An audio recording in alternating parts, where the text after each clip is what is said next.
We do things like songs that are a little, what we call sexy. You can see from the title, it's more of a love album.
I can't hear you, Ant.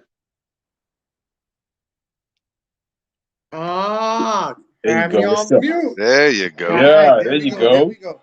There we go. What up? What up? What up, everybody? What's going Uh, on, man? What's good? thanks again for joining us another week of a definitely dope segment, dope program here on Manifestation 2020. Definitely wanted to shout out everybody that gave us enormous feedback for the last couple of episodes. They really, really digged as we are growing. They are digging it more and more, and we appreciate the feedback. Trust me. it's not going unnoticed. With that being said, definitely want to give an ashe to my childhood friend. I know last time you guys know that I had lost a friend of mine that was a very dope community leader. Every time we always saw each other in the local spaces, the networking spaces, the building spaces, we always had a lot to chop up. And it was just fun times with him. Like I said, we both were unapologetic in our ways and our methods. And so every time we get around each other, we always used to crack jokes and smile and appreciate. I appreciated him for what he was doing and the powerful impactfulness that he was doing in the community. And as you guys know, that's Danny Agnew, that passed away a couple weeks ago. And then my childhood friend passed away yesterday morning when he went to work. Found out that he passed away later that day. And ironically, both of these guys passed away from a car accident. So my Wow. friend, a lot of people know Andrew. Andrew passed away on, he was the one, if you guys heard on Channel 7 News, that got hit by a tractor trailer on Davie, entering the turnpike. That was my childhood friend early in the morning on his way to work. Um, that's a huge loss. Uh, Growing up, we used to go to Bermudas. We used to go to iguanas, You took it Bermudas. back to Bermuda. Yeah, anywhere we were, like back in the days when we was really in our club hopping days, we always used to link up around our way in our hood, and they would come to our hood. We would link up, click up, and then we would drive out to our destination. Yeah. So every time he would come through, we would be waiting for everybody, and while we waiting, we just be cracking jokes, and we used to crack on each other. And Drew was he's a quiet dude, smart dude, but man, when I tell you he's a comedian, a lot of Mm, people don't see his comedic side, but he's funny as hell. When I tell you mm. he's funny. And we used to go back and forth cracking jokes on each other, and it was just fun times, man. Great dude to be around. I know he leaves behind a daughter and a girlfriend, and it's so sad because he makes 150K a year. So he's a Mm. brother that's a high value man that makes Wow. a good salary, man. And it's like they always say the good die young. And then you had two brothers back to back that were young doing impeccable stuff, and just being a joyous beam of light in this world full of darkness. And so I'm just glad that I had the opportunity. We have over 5 billion people in this world. I had the opportunity to rub shoulders with both of these gentlemen during my lifetime. And I'm so honored to even know these two brothers. And I just wanted to pay homage to Drew like I paid homage to Daniel last week. So I say to both of my now guardian angels that I can rely on to help me and guide me while I'm still here on this physical earth. So yeah, I just wanted to Agreed. put that out there, man. So R.I.P. R.I.P. for Wow. sure, Ashe. So with that being said, we wanted to talk about this week's show, mental wellness, health, nutrition. I know Bobby Drake, this is one of the things that Bobby Drake wanted to talk about. So we definitely wanted to highlight it this week. And the importance of why Black men in particularly, um, why we need to take our health a little bit more serious. We need to do a little bit more. We need to be more fit for our queens, our children, and just for ourselves, because when you exercise, when you eat right, everything, you feel good, you normally perform well, you are in your best beam, you're in your highlighted moment. Feels like you were a super saiyan that just did 10,000 push-ups off Earth's course in the space, right? So Yeah. that's the little Vegeta, Goku kind of anime joke that might run by some of y'all heads, but you have a very you're more impactful when you're aligned right on those basic necessities that you have to maintain throughout life. So we definitely wanted to highlight a lot of that tonight. So let's get right into it. I know I have a couple of things that I do want to highlight, and then I just want to turn it over to Drake and let him highlight some things that he might want to talk about. So the first thing I'm going to highlight is, all right, so as you guys know that there is common effects that affect men. So, you know, in our community, this is something that hits hard because we are in a food desert, so we have to pretty much rely on foods that aren't the highest quality in our sector. In doing so, we tend to get more heart attacks, more strokes, and diseases affecting the arteries are amongst the top 10 men health issues worldwide.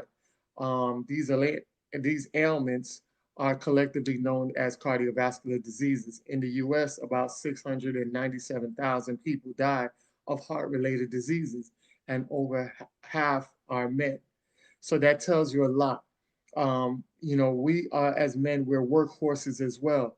So it's very important that in order for the machine, and I say machine and I use that lightly, but as we operate like machines, you got to make sure that the machine is well ran and is maintained.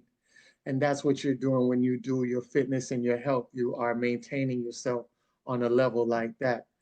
Um, Also, the health issues with the heart disease affecting nearly 1 out of every 15 men in the United States. Various forms of heart diseases are responsible for a quarter of all male deaths. It's very important.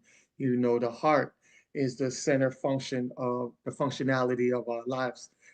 Everything in our organs and how we function uh, operates off of our heart. Our heart stops, everything stops, right? So second comes stroke.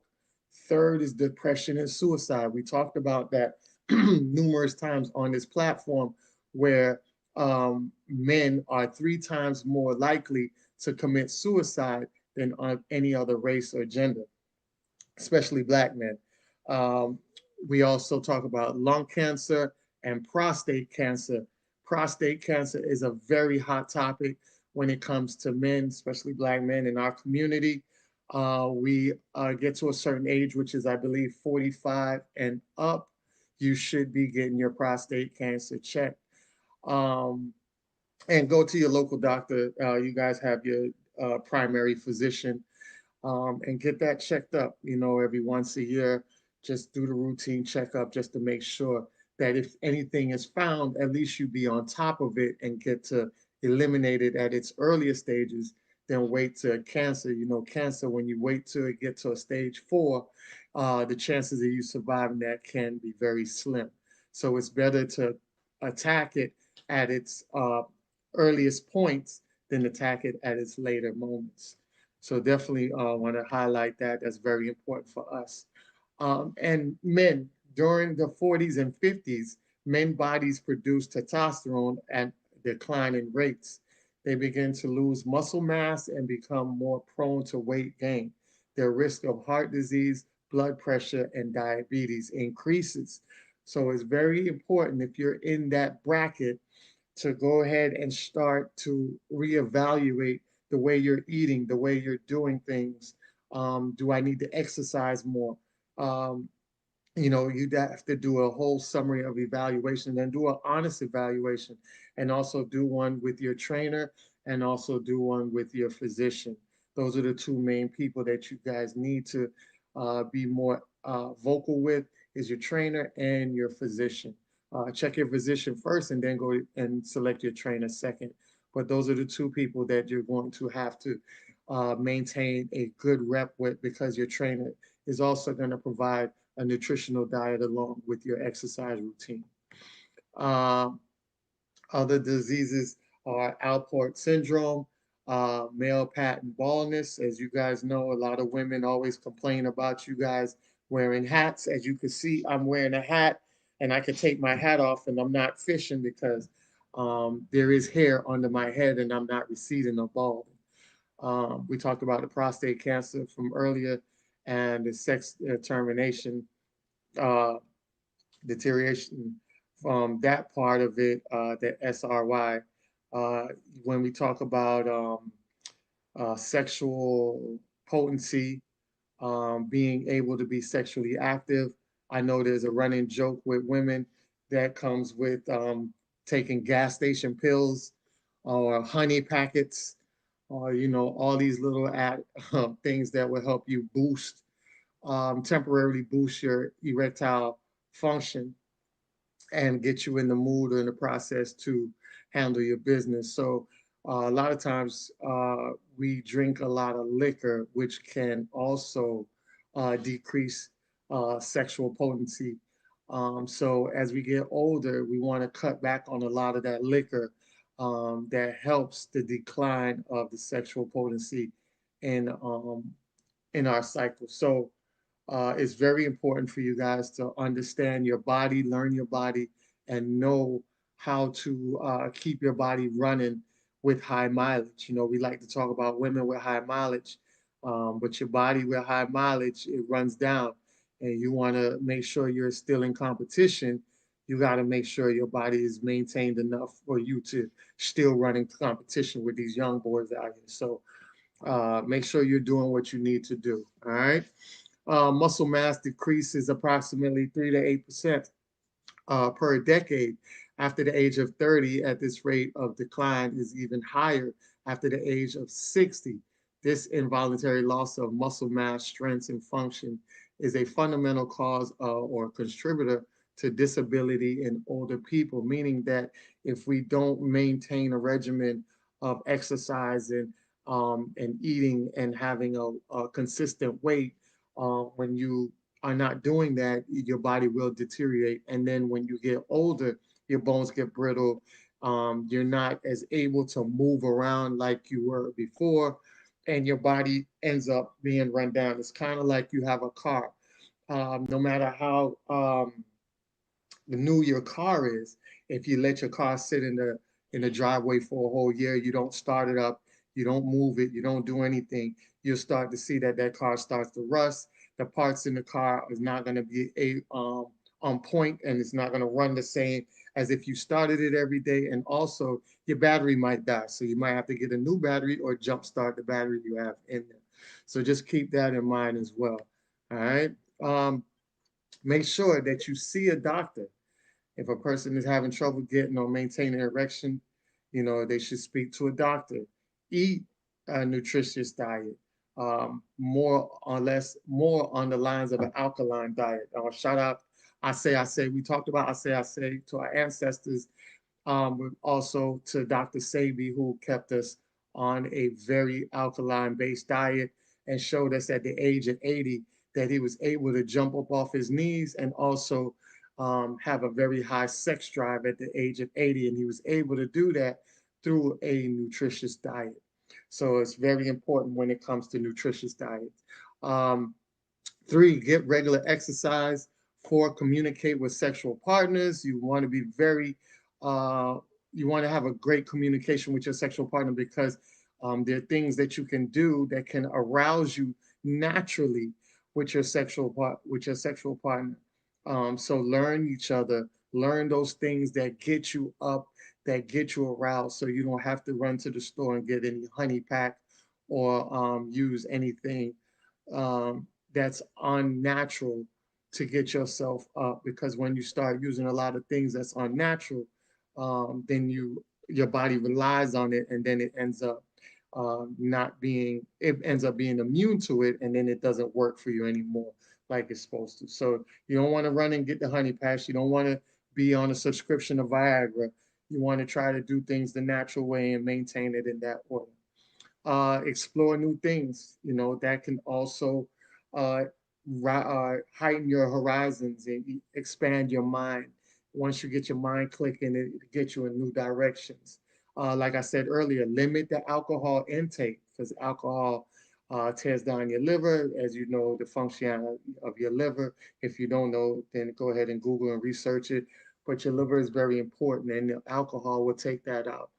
Um, Your liver is basically one of your access points of helping your whole body function at a high velocity.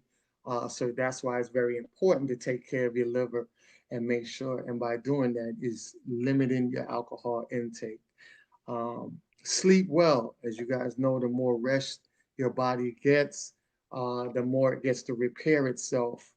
The more you are not resting, the least chances your body gets to repair itself. Um, Eight, reduce stress. Very important. Stress is also one of the number one killers out there. Once you accumulate a lot of stress, a lot of other things start to fall apart. And stress also, when that happens, your mind in itself is not functioning on the normal level because your mind is now worried about things that it should not be focused on at that moment. So make sure that we're keeping our stress level down. And remember, stress also heightens your heart rate. So you don't want your heart rate to be pounding through stress, because then when your heart pounds faster, it works a lot harder. And when you work a lot harder, you're overworking your heart, and that also can cause issues as well. So the last thing I want to show is a lot of times, a lot of men don't understand that they do have a disorder. One of the disorders is BED, which is the binge eating disorder. And in most common eating disorder diagnosis found in males, this disorder involves individuals engaging in binging behaviors, as one might with bulimia nervosa. However, those struggling with the bed do not engage in compensatory behaviors after binging. So it's very important that you watch yourself, because when you over exert yourself and you're binging might be coming in through depression. Like I said, with stress and depression can go hand in hand. So you got to be very careful about this disorder that a lot of people do engage in. So it's very unhealthy. And if you catch yourself in it, just make sure that you know what you need to do to conquer it. And if you can't conquer it by yourself, like I say, always resort back to your physician, and they can help you find alternate ways to go ahead and conquer that. So with that being said, I just highlighted a couple of few points, and I will definitely turn it back over to Bobby Drake. And Bobby Drake, you can go into it in more details of our topic tonight, and let us know the importance of why we need to talk more about this. Absolutely. So that was a lot of great game that you put out there, that you kicked out there for people to chew on. Um, Long story short, I mean, health is everything. Mhm. Your health, literally, when people talk about health being wealth, that's not just some sort of little catchy phrase or some sort of cliche type statement. Health literally is the beginning, the middle, and the end. Um, Yeah, if your health isn't on track, if your wellness isn't together, it's going to dramatically cut into every and anything else that you do in life. yeah, People oftentimes, make a big deal about how long people lived. Oh, I have a grandparent, they're 86 years old, or my grandmother is 91 years old, or I have a centenarian, a 100-year-old person in my family. And, being able to live a long life and be there with your family and your friends and your loved ones, and to be able to see the world change and everything, that's great. That's awesome. And that's definitely something that we should aspire towards. But the more important thing to do is to make sure that the quality of life Mm. is on point and together. Um, I don't know about anybody else out there, but we seem to kind of have mixed feelings or emotions about this. I actually had an interesting conversation with some of my people a couple weeks ago, and I don't know how we got there. It was just one of those random discussions where we just were jumping into different things out of nowhere, just not even keeping track of the conversation. And the question was asked: would you rather, if you were in in a terrible accident or something happened to you, would you rather live as a paraplegic? I don't want to use the term, well, if a paraplegic, in other words, you're paralyzed from the neck down. Mm. Think of Stephen Hawking, Yeah. for example, or Christopher Reeves. Would you rather live like that, or would you rather have your loved ones pull the plug on you? I Mm-hmm. said that, I would probably want to still be alive, even though I know it would be difficult for me, because I believe, as long as you're alive, with all the innovations and stuff in health and medicine, you never know, there could be a cure or something around the corner. And even if I'm not able to move or have a full quality of life, especially if I have children and everything, I'm still able to be there for them. I can still serve as a repository for wisdom, for knowledge. Mm-hmm. And especially if you lived a good life, if you have family members that you're close with, they love you, they care about you. Mm-hmm. Even to some extent, if it is a burden taking care of you, a lot of times, so long as people aren't in really dire straits, a lot of people would rather, make those sacrifices and chip in and really work and labor to take care of you, if you've really been that kind of relative where they really want you to be around. And for those people, it might be hard for them to see you, in that condition. But I'm sure it'd be a whole lot more painful to not have you around anymore. They don't have the comfort of your voice, your stories, you cracking jokes, and just being that source of encouragement and motivation for them. Mm. And while my viewpoint was respected, there's about several of us talking. Pretty much everybody else was like, "Nah, if I was in that state, pull the plug on me. I don't want to live like that." Yeah. So in that case, they were stressing the importance of quality of life over quantity of life.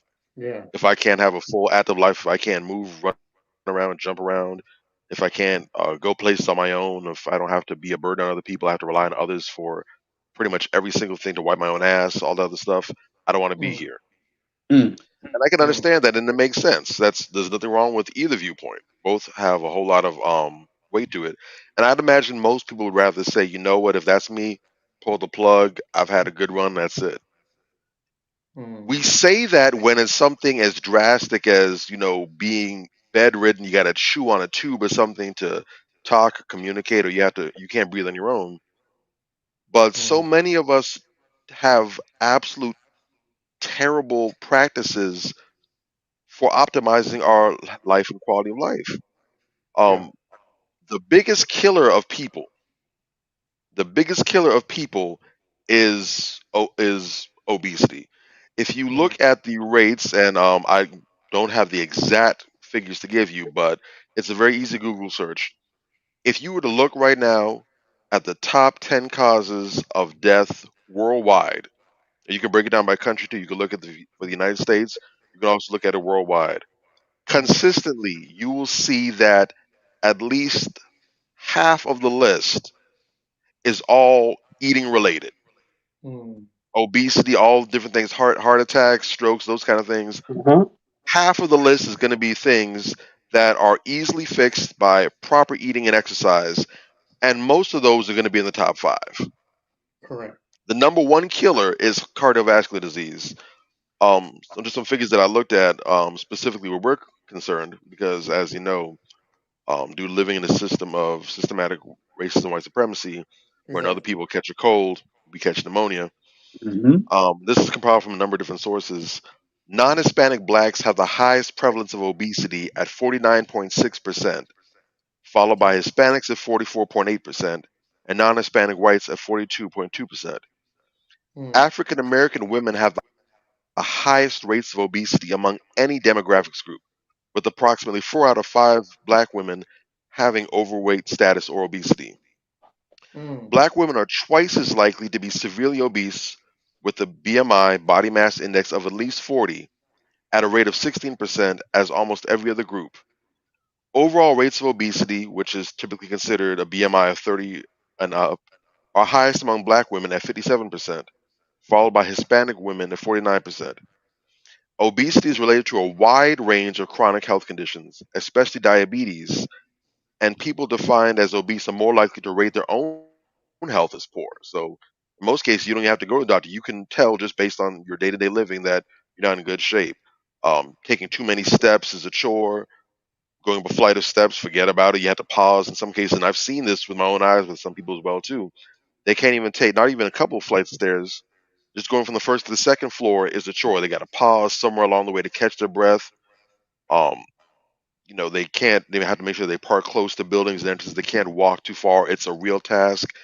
Even if they're able to make it without breathing too heavy, usually they're sweating.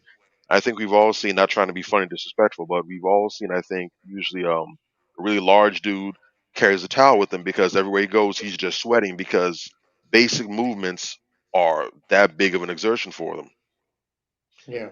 Um, Over one third of adults over age 60 are living with obesity, with older black women coming in at the highest rates. And that's very particular because a lot of times we take what we consider good genes or a good setup, and instead of maximizing those things, we abuse them because we think when we're young, we're gonna live forever. I'm bulletproof. I got forever. I'm only 20 something. I'm only 30 something. I got till I'm 50, 60, 70 to get it together. But that's not the way we work. Our bodies are very forgiving and very generous with us. They give us a lot of grace. We can eat like garbage, drink like crap, go nights and nights without proper sleep. And I think everyone's had a story about, cramming all night during college for exams, going into class the next day with 2 hours of sleep and passing exams, or in some cases, you're out clubbing all night and you go straight to work or you go straight to school, doesn't even phase you. We all have those stories. We all know people who have those stories. And it's Mhm. cool when you're young, Yeah. but please believe your body takes very diligent notes. And everything that you have done in your youth, as you get older, you're going to have to start paying the piper for it. I've seen a lot of people who were skinny that very, they had what you call the mesomorphic builds, which typically is defined as like a person that's very small, have high metabolisms, they don't gain weight easily at all. They brag about, oh, I can eat garbage, I can eat like junk or what have you, and it doesn't come on me. Soon as they pass dirty 30s Hmm. and that metabolism starts naturally slowing down, all of a sudden they blow up like that chick from the Willy Wonka movie, that girl that ate the blueberry candy. The She was blueberry. just she when she put Yeah. everything in her mouth. Willie said, "Hey, don't be touching everything that's up in here." Hmm. Went ahead, popped that candy, next no, boom, turned the whole blueberry floating. And it really Yeah. happens that way. And a lot of people, and they'll talk about, I used to do this all the time. Um, Way back in the day, I can remember there was, I think, a World Star interview with the porn star Pinky. And Pinky, for Hmm. Whoa. those who have never Whoa. seen those things, Exactly. that aren't, y'all already know Whoa. what I'm talking about. Whoa. Um, and Mm. back in I remember seeing the world. This was way back when YouTube was the spot, whatever. And there was a video that I saw on there, and they were talking to her about her career and everything. And they talked about her body because back then, Pinky was considered one of the hottest chicks in the game. Yeah. She She was was the bad, top. built properly. Yeah, And she was I the top. remember, I don't know why it stuck with me all these years, but I remember her bragging about, oh, she got her body from McDonald's. She Yeah. basically ate fast food. That's where she got her body from. And she bragged about that. And sure enough, the way she Oh. looked, very Oh. attractive. That was her thing. If Yeah. you've She got seen real. Pinky the last several years, Oh. the joke is, and again, no shit, I'm just saying, the joke is Pinky went from pinky to big toe. Yeah. And she really has. She's put on a lot of weight. Funny enough, I saw a video of her recently, and apparently she's trying to get big in her fitness thing, despite her size, and she's working on now trying to get down. And she does like a little fit camp things. I think she actually does camps where she invites people to work out with her and everything. So she's real serious about her fitness grind now, trying to undo the damage. But Pinky was Pinky was good to go from jump. Yeah. And if she would have just taken advantage of what she had then and just worked to maintain that, instead of trying to sweat all them pounds and all the fat off now, she'd be coasting. She'd be straight now. It's a lot easier to maintain an advantage than it is to get it back later on. If you, I mean, that's everything. That's sports. You got a Mm-hmm. 20-point lead. It's a lot easier to keep the 20 points and maybe lose 5 or 6 points here and there. But you coasting for the most part, rather than being down 20 points and you had to kill yourself trying to get back up there. In some cases, some people will never be able to undo the damage that's done. There comes a point where you can do too much, and the Mhm. work that will go into getting that handled, it becomes overbearing. But that's for adults for the most part. But the issue is, unfortunately, these crimes we commit to ourselves, they don't just stay with us. Sometimes our other family members are to get caught in the line of fire as well too. So one of the big Mm, issues that's really popped up and it's become a global issue now. I know the World Health Organization has been really big on this, but unfortunately, as the obesity rates among adults have crept up, the obesity rates among children have gone up as well too. So childhood obesity rates in the U.S. currently range from 12.7% among 2 to 5 year olds to 22.2% among 12 to 19-year-olds. Damn. So in other mm, words, you're talking about virtually 1 out of every 5 children is going to be obese, which is big because that means you're talking about juvenile diabetes. You know, we have the type 1. I'm always getting the two mixed up. You have, I believe, the type 1 diabetes that you're born with this genetic condition, you're predisposed to it, you can't do anything about it. But unfortunately, you also have type 2 diabetes that is literally created by people not doing what they're supposed to be doing, not eating properly, not staying in shape. And now your body has developed this issue to compensate or as a result of the damage that you've been doing to it. And a lot of children are developing that type 2 juvenile diabetes now because of the poor eating practices and fitness practices in the household. You mm, know, Mm, whatever's being cooked in the house or not being cooked in the house, if the kids are getting McDonald's Happy Meals, Burger King Happy Meals, Checkers meals, Wendy's, Taco Bell, whatever else you could think of. If this is what they're getting after school, they're taking it to school for breakfast in some cases. I know some kids would used to, if they were lucky, they get McDonald's breakfast and used to go in the cafeteria eating, and all the kids, are, oh man, I want some pancakes. Oh, let me get some of that. That was the thing. No, you had mm, McDonald's breakfast. You're doing real big, but all this junk that's being put in our bodies, the fatty stuff, the GMO organisms that aren't even broken down properly, it's taking a toll on our children. Now, I remember years ago in the classroom, I had a third grader. Uh, he had some other issues that I think probably good eating habits would have probably helped take care of as well, because your diet can also affect your mood. But he was otherwise a nice little jolly guy. But this is a third grader, mind you, mm. and I kid you not, I was a size 34, 36 waist at the time. The child literally had a waistline bigger than mine. mm. This third grader had a waist bigger than mine, easily Wow. 40, easily Wow. size 40. I'm Wow. I'm not I'm not being hyperbolic. I'm not exaggerating. The child was huge. Mm. Wow. He really looked he really looked like a ball. And again, I'm not saying that to be demeaning of him, but that's just how terrible it was.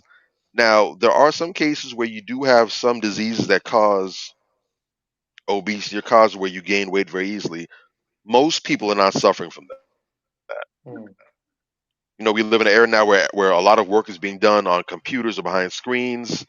So there's not much need to move around and stuff. People are sitting all the time watching television, playing video games, have their phones in front of them. They're not active like they used to be.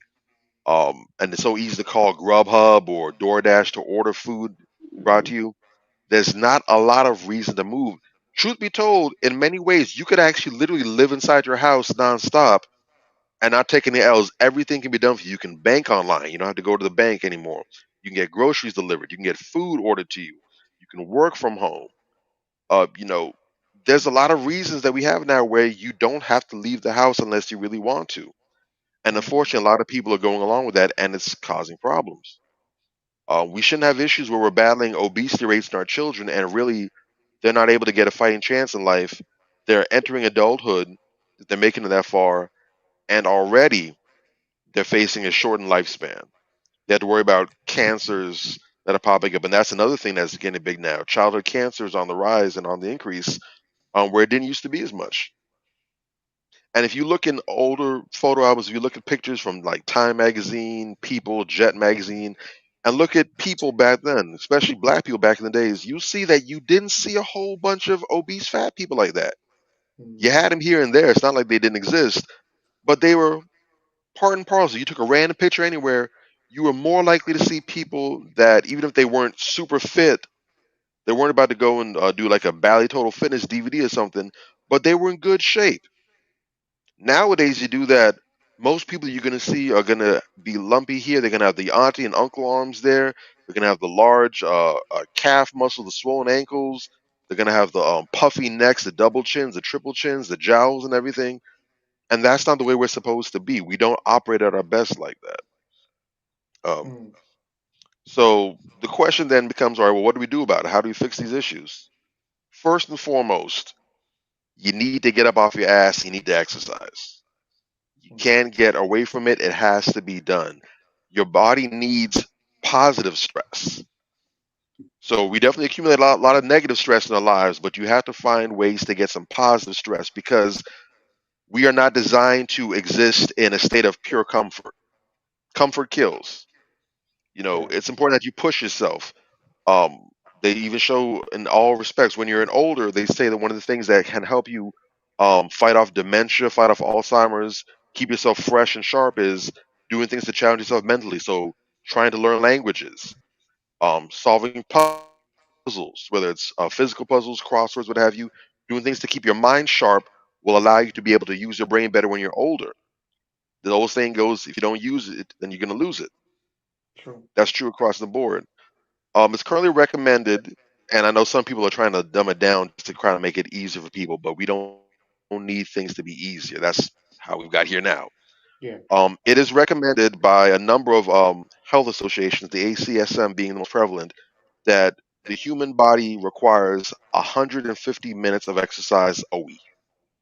Mm, That's just barely over 2 hours, a little under 3 hours a week. It's recommended that you do it or train at least anywhere from 2 to 3 days per week. And you can, of course, stretch it out longer. So you don't have 2 hours to dedicate, you don't have an hour for 2 days of the week to dedicate, fine. Break it down to half hour size bits. But you need to get out there and do something. You can swim. Swimming is one of the best exercises on the planet. Whole body exercise. Swim some dedicated laps. Jump rope, some of the best cardiovascular exercise that's out there. There's a reason why you see all kinds of MMA fighters and boxers doing the jump roping, the skipping, jogging, running. If you live someplace that has some nice trails, there's nice outdoor stuff to look at, or hell, jog around your city block. Go jog mm, down the street. I love when I'm driving to and from work at different places and I'm seeing in the morning or in the evening, I'm seeing couples, or I'm seeing sisters jogging or doing their walking, or I'm seeing brothers moving. They have their families, they have the little carts they're pushing, they're walking the dogs. But get mm, off your ass and do something. I said a long time ago that there's three hobbies that every man should have. You need a hobby that's going to allow you to be creative. You need a hobby that's going to make you money. And you need to find a hobby that's going to help you keep in shape. mm, So, moment of transparency. My hobby that keeps me in shape, and the funny thing is, it's also pushed me to be active overall. But the hobby that keeps me in shape is jujitsu. When I was a kid, coming up, I did a little bit of kung fu, a little bit of taekwondo when I was younger. But I mm, was a very hyper kid, and I wasn't good at sticking with things. So I would start things and I would stop. And I stuck with martial arts for a little bit longer than most things, but they got to a point where I kind of got bored, what have you, and I got into other things. So once I stopped participating. But it didn't take long for me to miss it and want to get back into it, but it was never convenient for me to do so. So mm, I always said, even as a child, when I get the opportunity, I'm going to get back into martial arts somehow, some kind of way. So decades later, I'm an adult now. I had actually started shopping around, got a good job that pays me excellent. I have time on my schedule where I can fill some things in. This is a good time to get back into martial arts. I need to figure out what I'm going to do. Unfortunately, the pandemic came along and hit. This was real rough for me because I thought I found what I wanted to do up until that point, and then everything got shut down. Things changed up. Even before going to the pandemic, the life that I was living was very hectic. I had no time on my schedule. Everything was work, school, sleep. I also decided that I need to transition because the job I was working at the time was very stressful.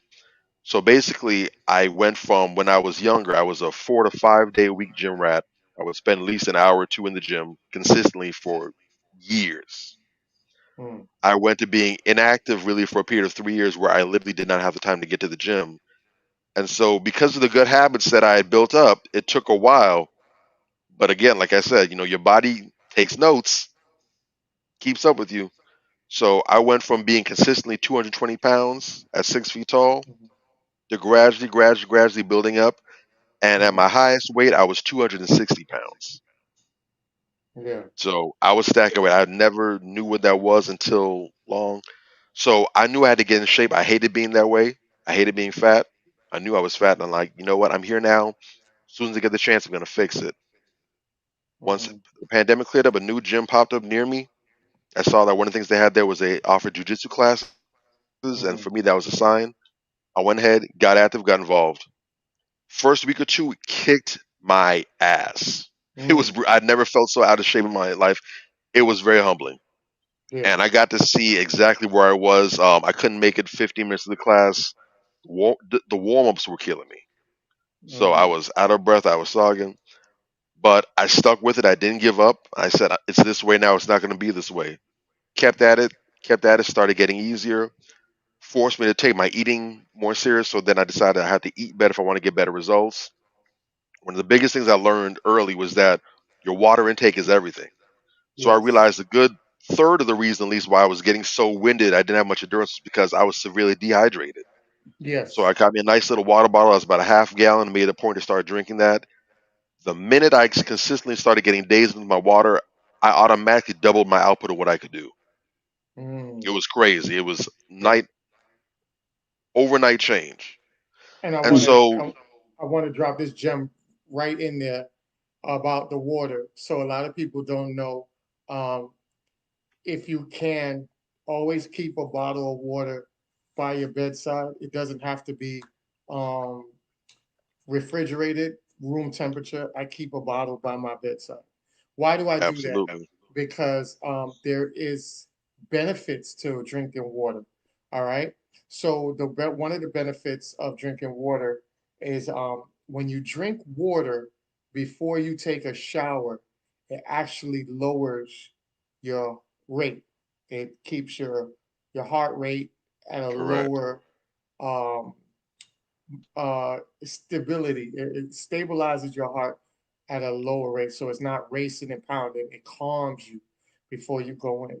Also, when you drink water before you go to bed, it also flushes out the toxin. It helps flush out the toxin while you're sleeping because people don't understand at night while you're sleeping, that's when your body works. This is why they always talk about the importance of sleeping. The importance of Mhm. sleeping is not for you to shut your eyes, it's for your body to go to work and do the necessity job of cleaning out your body Mhm. while you're sleeping. So that way, when you wake up, it's basically refreshing to you because your body has now did all what it needs to do to clear you out and get you ready for the next day. So it's very important that you drink water before you go to bed to help those toxins because you've been eating all day to help flush it out. So that way, when you wake up and you have your morning, you got to use the number one in the morning, you're flushing all of that stuff out that your body pretty much had worked out through the night. So that's why your morning pee is always a vital pee. Even I think when you talk about pregnancy and stuff like that, they always say, your best results of knowing what's going on with your body is your pee early in the morning. That's one of the reasons behind it. So I Absolutely. just wanted to put that in there when it comes to drinking water. Those are the benefits that you can get when you're drinking water before you go to bed and before you head into the shower. So go ahead. My bad, Bob. Absolutely. No, no, spot on. Matter of fact, like you said, you need water in your system because it is possible to sleep dehydrated. Just drinking water throughout the day is enough. You need to make sure that you need to drink at least a glass of water, 8 ounces, before you go to bed because you need to have some water in your system. Now, you're not as active sleeping as you are during the daytime, of course, but like Ann said, your body is still doing a lot of work on a cellular level. So it's repairing and undoing basically all the bullshit that you put yourself through during the waking hours. It's fixing all that. It's removing all kinds of dead particles. You shed skin when you sleep, so you're getting that turnover, so allow yourself to get new skin cells. Um, the damage that's being racked up from exercise or from stress, all that's being sorted out, and you need water in there to kind of help make all that stuff go. But it's also important when you wake up in the morning, like you said, to also drink water because you need to wake up your organs. So basically, in other words, you're fueling yourself. You're giving your body a chance to wake up and to get itself together. Have you ever seen like what is it? If you were a child and you had like those little dehydrated dino capsules in the grocery store, or whatever. Get these little pills, and it's amazing. You just add water, you sprinkle water on it, and all of a sudden these small little vitamin-looking pills, they just start popping up as this little styrofoam dinosaur or whatever pops up. Mhm. Same concept for your organs. You've Mm, got going 6, 7, 8, 9 hours, however long you sleep, without any movement, without any food, without any sort of water entering your system. Now, your body is in a somewhat shriveled, shrunken state from not being used. You add some water in there, mix it up in there to get your organs popping back to life again, get your heart resaturated, get your organs saturated. So you need mm, to do all that. yeah. Um, but yeah, find something that gets you active, and you'll be surprised.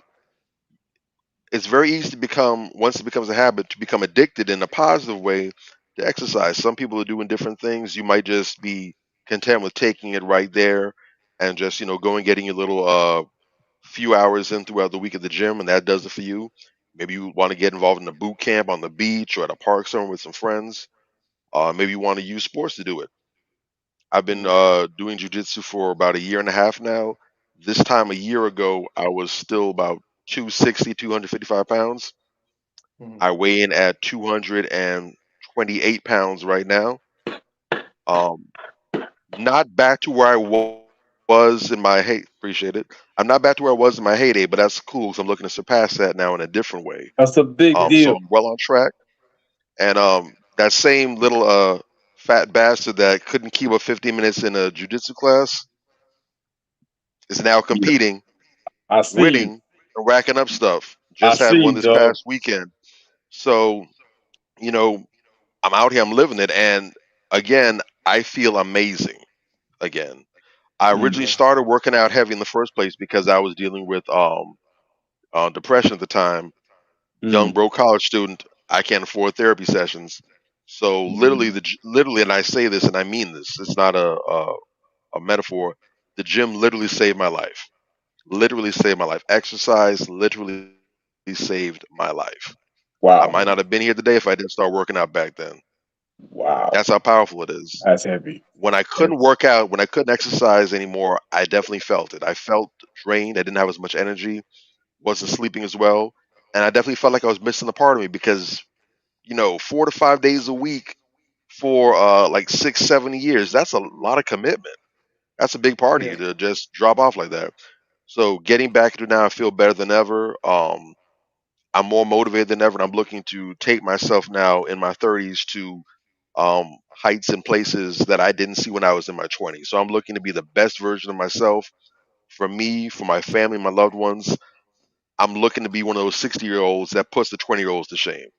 Mm, There And you I go. definitely want to set that precedent for my family. I want to be that example for my children as well. I'm looking forward to at least, God bearing any unforeseen incidents. I'm looking to be one of these old heads that isn't a burden on my children, where they don't have to be worrying about keeping up with different medications for me in and out the hospital.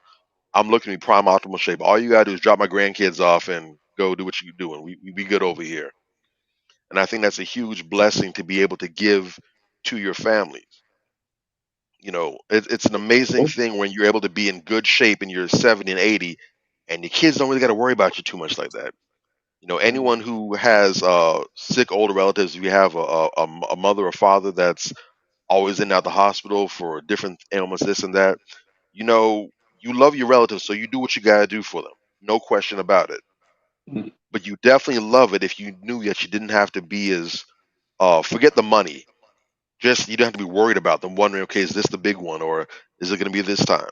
That's a yeah. huge gift that you can give to your loved ones. I And we don't agree. think about that. Mm-hmm. We don't think about that. In some cases, that can even affect your choice of mate selection. I had a friend who not long ago was seriously considering going into a marriage with somebody. That she was with a pretty good dude. He was pretty nice and thorough, but a big concern she had was, we're young now, and his Mm, mother's always in and out the hospital. If we get married, is this going to be something that we have to now take on?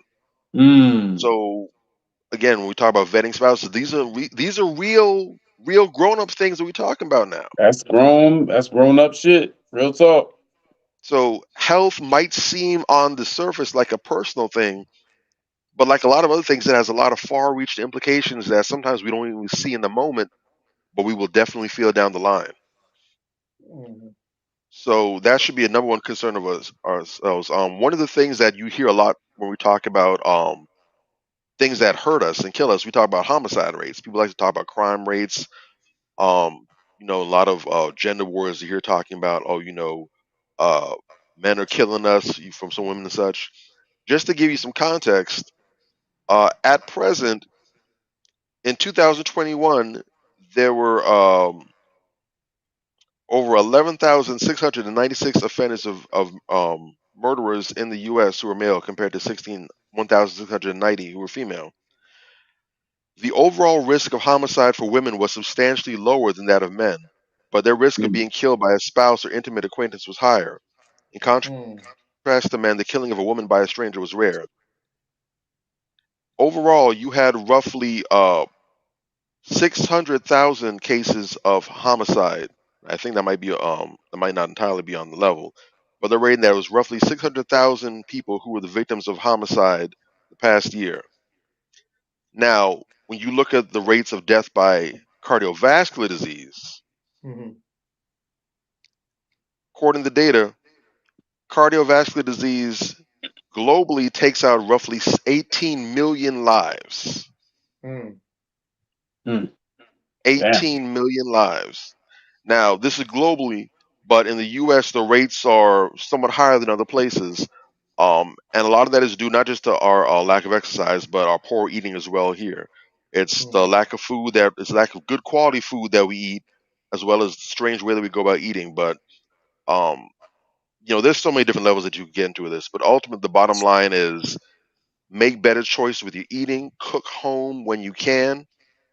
If you're going to eat out, try to not get fast food. The way prices are nowadays, the average price of a combo at a Burger King or some other place is about Hmm. what you'd spend at a slightly best restaurant like an Applebee's or Fridays or something where you can get some actual veggies and salads and stuff. So, So if you need to go out, don't go to some fast food spot. Go to an actual sit down place. Go use your Grubhub or a DoorDash, whatever. Order for pickup. Go get your food. Eat that. Make sure you have vegetables with your food. At least 2 to 3 servings. Mhm. Um, Practice some discipline with your eating as well too. You shouldn't leave the table, whether it's breakfast, lunch, or dinner. You shouldn't leave a table feeling stuffed. That's Mhm. another thing. mm, When you stuff, that means you ate too much. You only need to Yes. have about a fist-sized portion of protein, whether it's chicken, beef, or whatever's eaten. You need that much, and about a handful size of vegetables, whatever else, and some small complex carbs. That's it. Too often we eat to feel full. You also don't necessarily need to eat 3 square meals a day. Truth be told, you need to learn how to eat to live. You can get away with Mhm. eating only when you're hungry, but making sure that you're well hydrated in between, because sometimes your body will tell you that you're not hungry, you're thirsty, or it'll tell you that you're hungry because you're dehydrated. Drinking more water on Correct. a regular basis will keep your body more honest with yourself. But you need Correct. to eat properly, and you need to exercise, and you need to get your sleep. You do that, Definitely. it's going to make all the difference in your life. You're going to be a happier person, literally. Your body will feel better. You'll sleep better. You'll have more energy. You won't be as tired. You'll also find that you're going to have better outcomes at work. You're going to be able to think better. When you're healthy, your mind moves better. If you look at what most of the successful people out there, the millionaires and billionaires, if you look in their routine, you're going to find that they eat well, they get good sleep, regardless of when they wake up, and they meditate or they do something to keep stress out of their system. You do those Mhm. things, and you're going to have a tremendous turnaround. You're also going to live a life that your family and loved ones will thank you for as well. Correct. wow. That's what's Wow. up. First of all, before I even go into what I'm going to say, what he said. That's all I want to say. What he said. You know what I'm saying? Like, wow, that was everything. Very complete and detailed information there. Great game.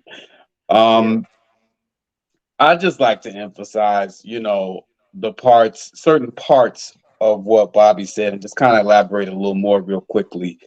Um, you know, the thing that jumped out at me most about what you said, and actually what I was talking to my wife just yesterday about, um, you know, is the fact that a lot of these things that we're getting sick from and having a poor quality of life in our older years from are things that are entirely preventable and under our control. That's I'm the going to say tragedy. that again. Okay, because this that it just makes my head explode.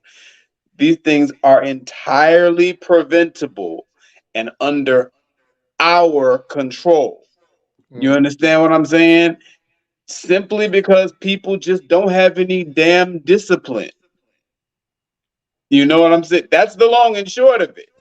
You know what I mm, mean? And I've had to get on people that I care about and that are close to me about this very thing. And look, I've been that person myself.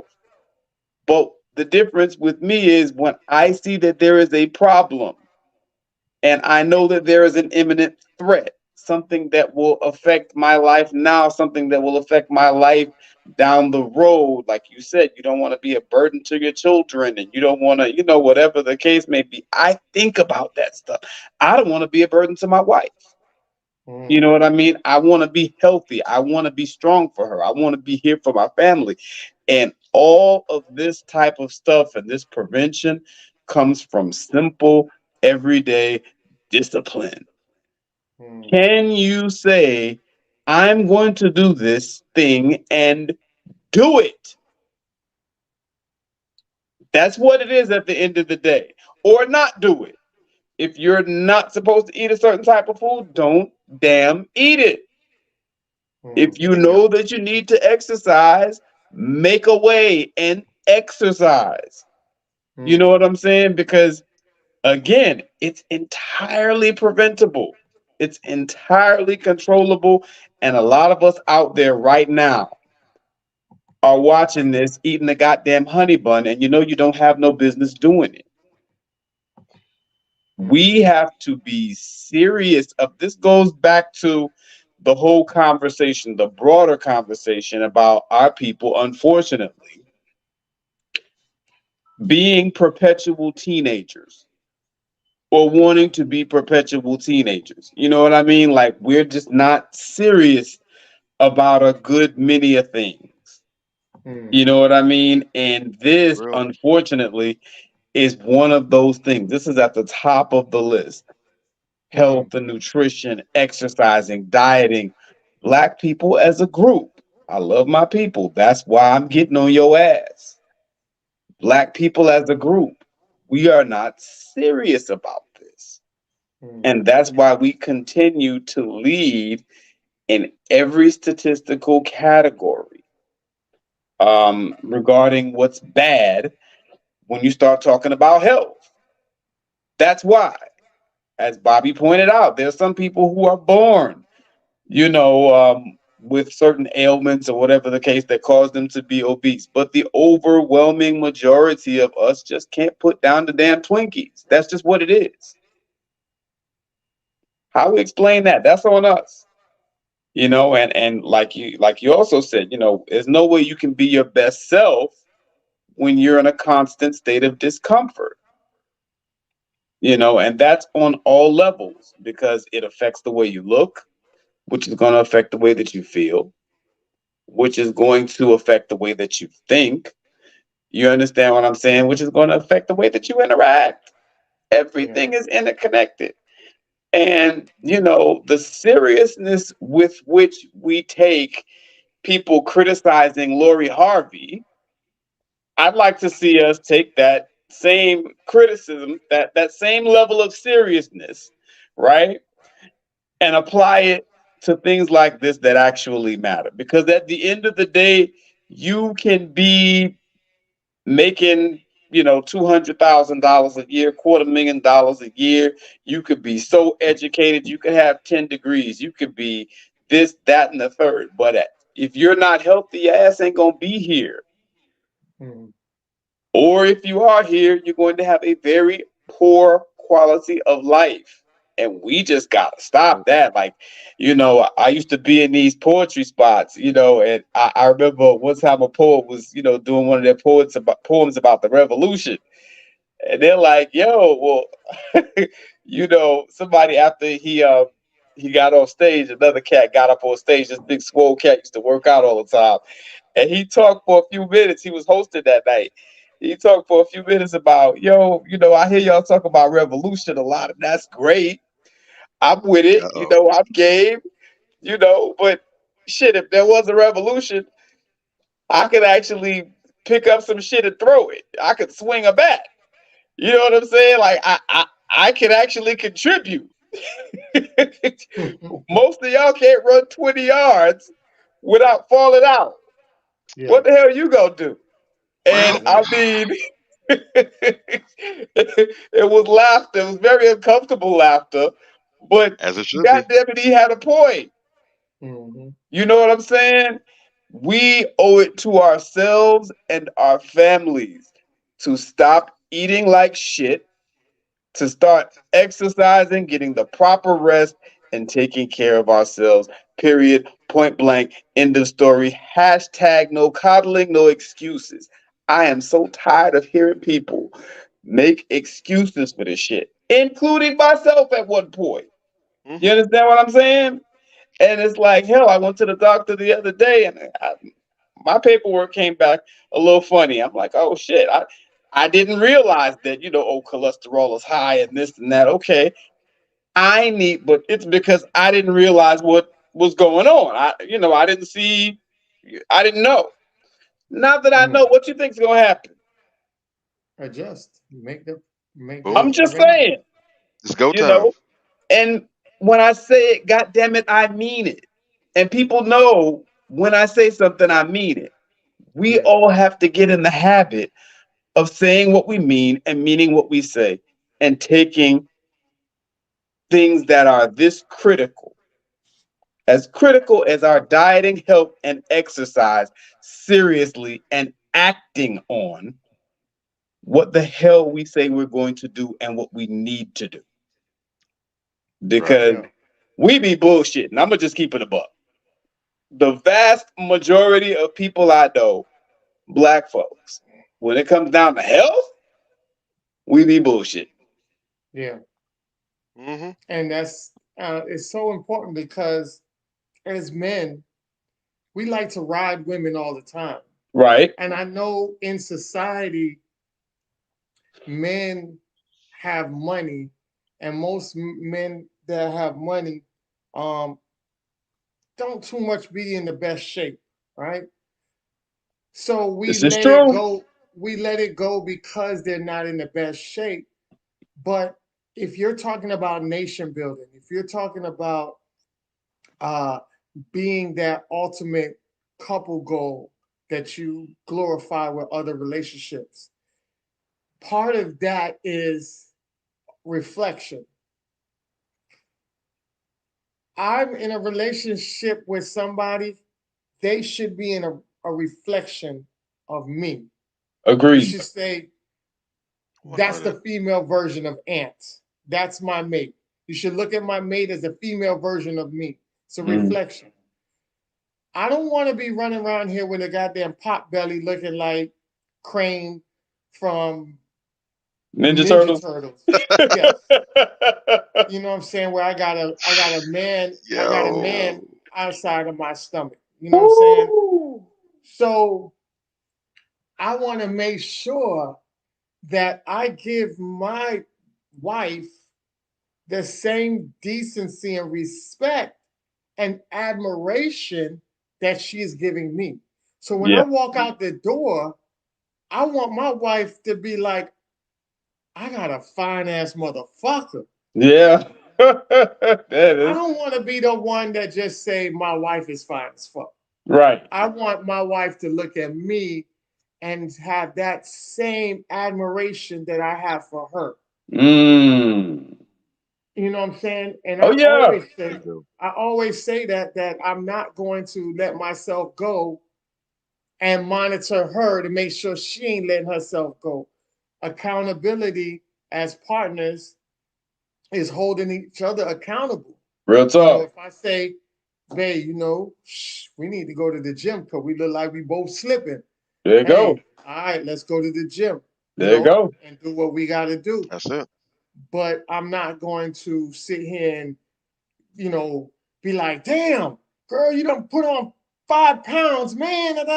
And I'm over here looking like a bag of snacks and eating snacks and being reckless with myself. Real talk. Because if I love my mate as much as I say I love my mate, yeah, my health is important to her. Yeah. My health is my wealth to her. Because right. if I drop down dead and I stop functioning, that cripples her as well because I'm the provider, right?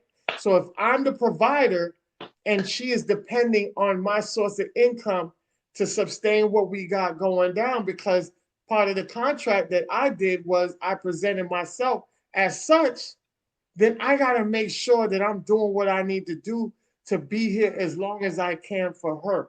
Yes. Because if I eliminate myself in the process by doing reckless, I'm shortening my lifespan, not only here on earth, whether it's my family, I have children or whatever, but I'm shortening her interaction and her bond with me as well. Because once I go, the bond between me and her dissipates. There's no more. Mm-hmm. So I'm letting her down. Indirectly, I'm letting her down as well. Exactly. Because I'm saying that I don't care about myself enough for me to see the longevity with you. That's Not just provision either, but protection as well. Yeah. If a situation like Major said about what the poet came up and said on that poetry night, God forbid there's a situation and you got to get busy. You got to protect your family. You got to protect your wife and your children. Mm-hmm.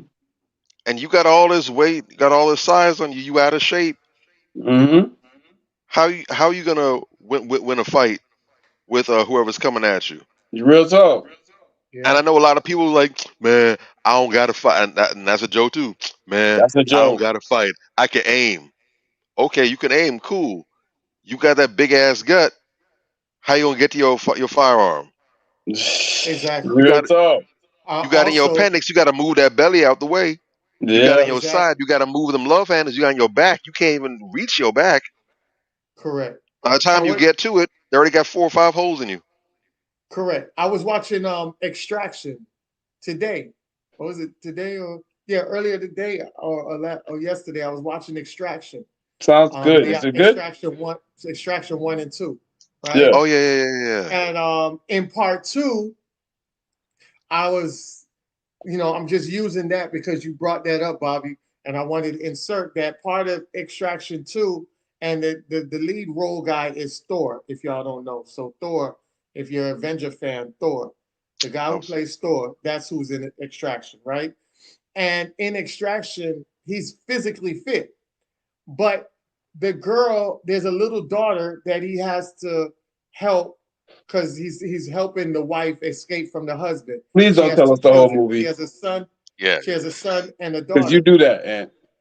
Huh? Please don't tell us the whole spoilers. movie because you do that. No. I'm not telling you the whole story. Good. But we probably gonna watch it regardless, but still. Yeah, it's a part in there where the little girl gets injured and he has to pick her up and he's running with her while bullets is shooting after him for like 2 miles. Shit. You can't do that as a fat nigga, with a stomach or whatever, and you running with a little girl she looks like she's about 90 pounds. Yeah. And you're running at full speed at 90, full speed with her in your arms. Yeah. And that's what, and I just say that because when we talk about, protecting your family, you might have to do that.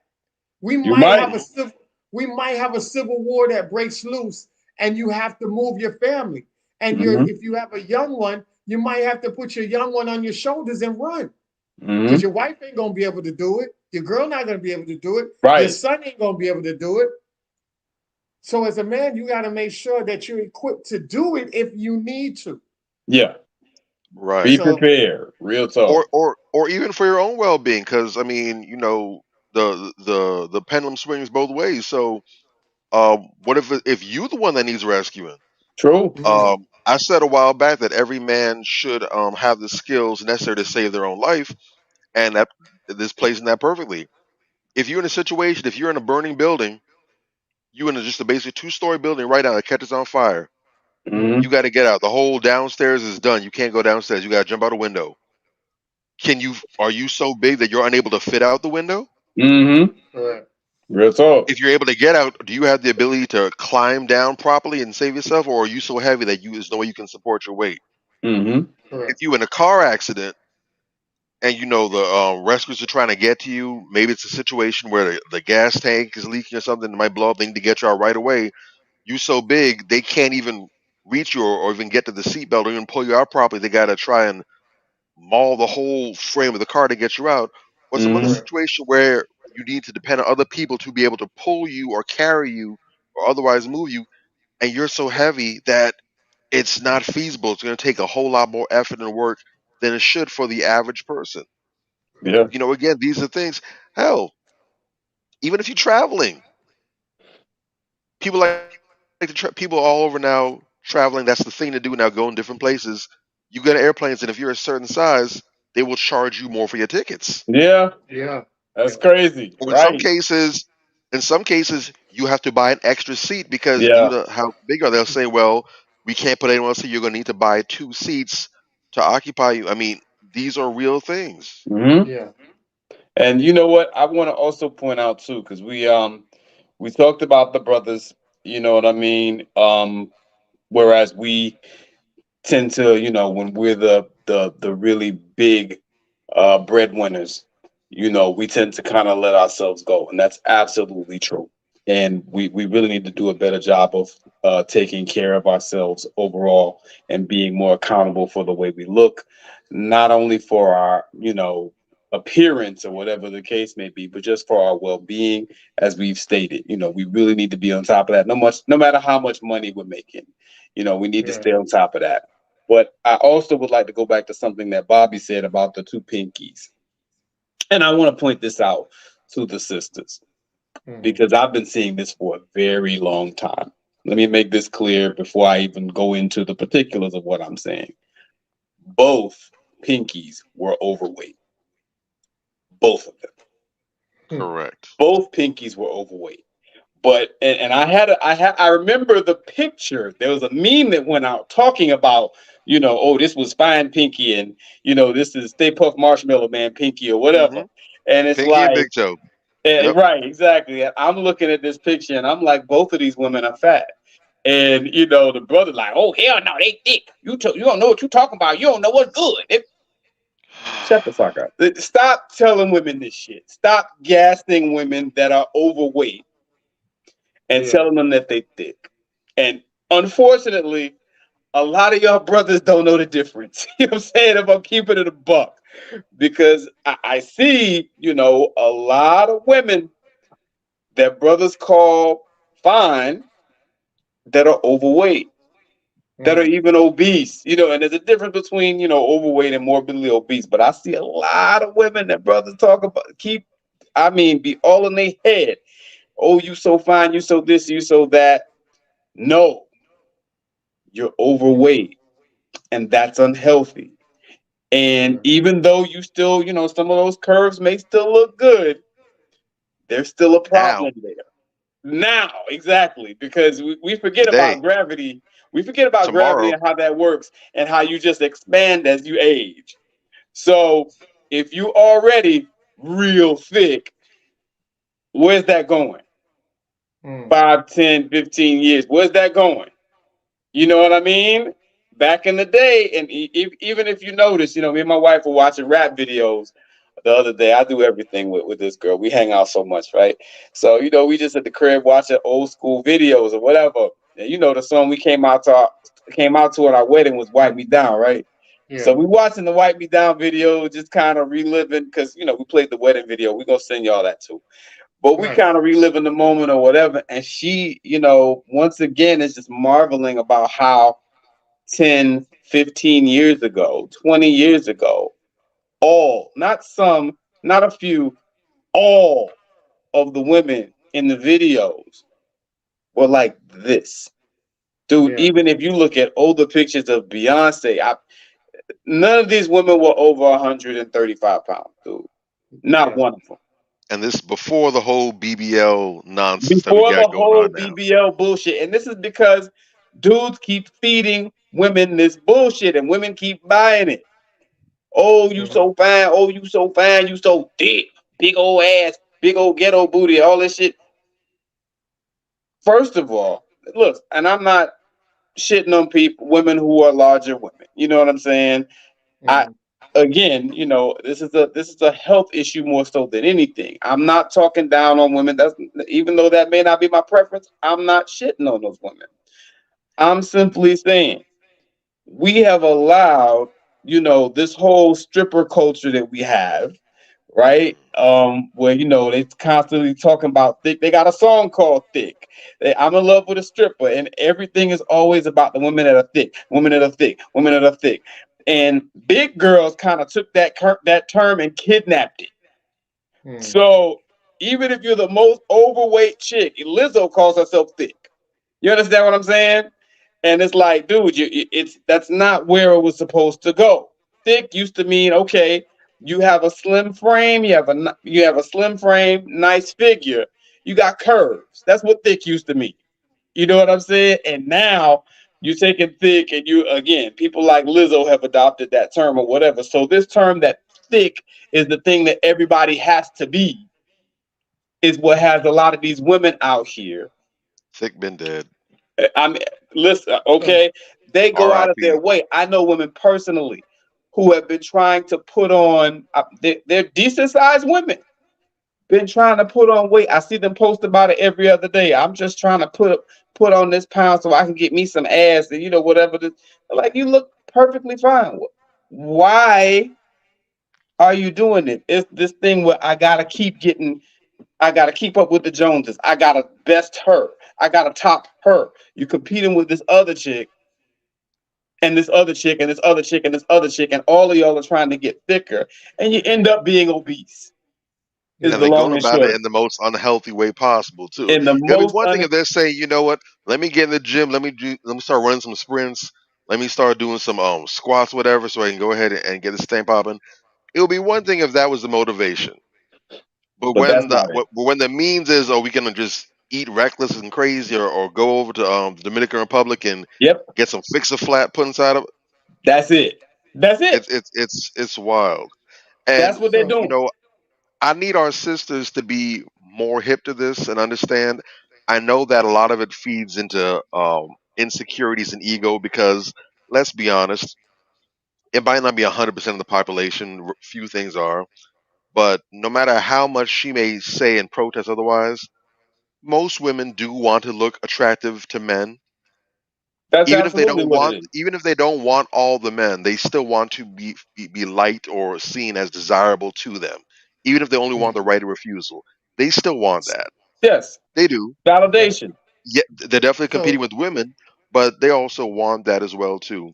A lot of these dudes that are hyping women up, talking about you look thick this and thick that, they will thick you right into the grave.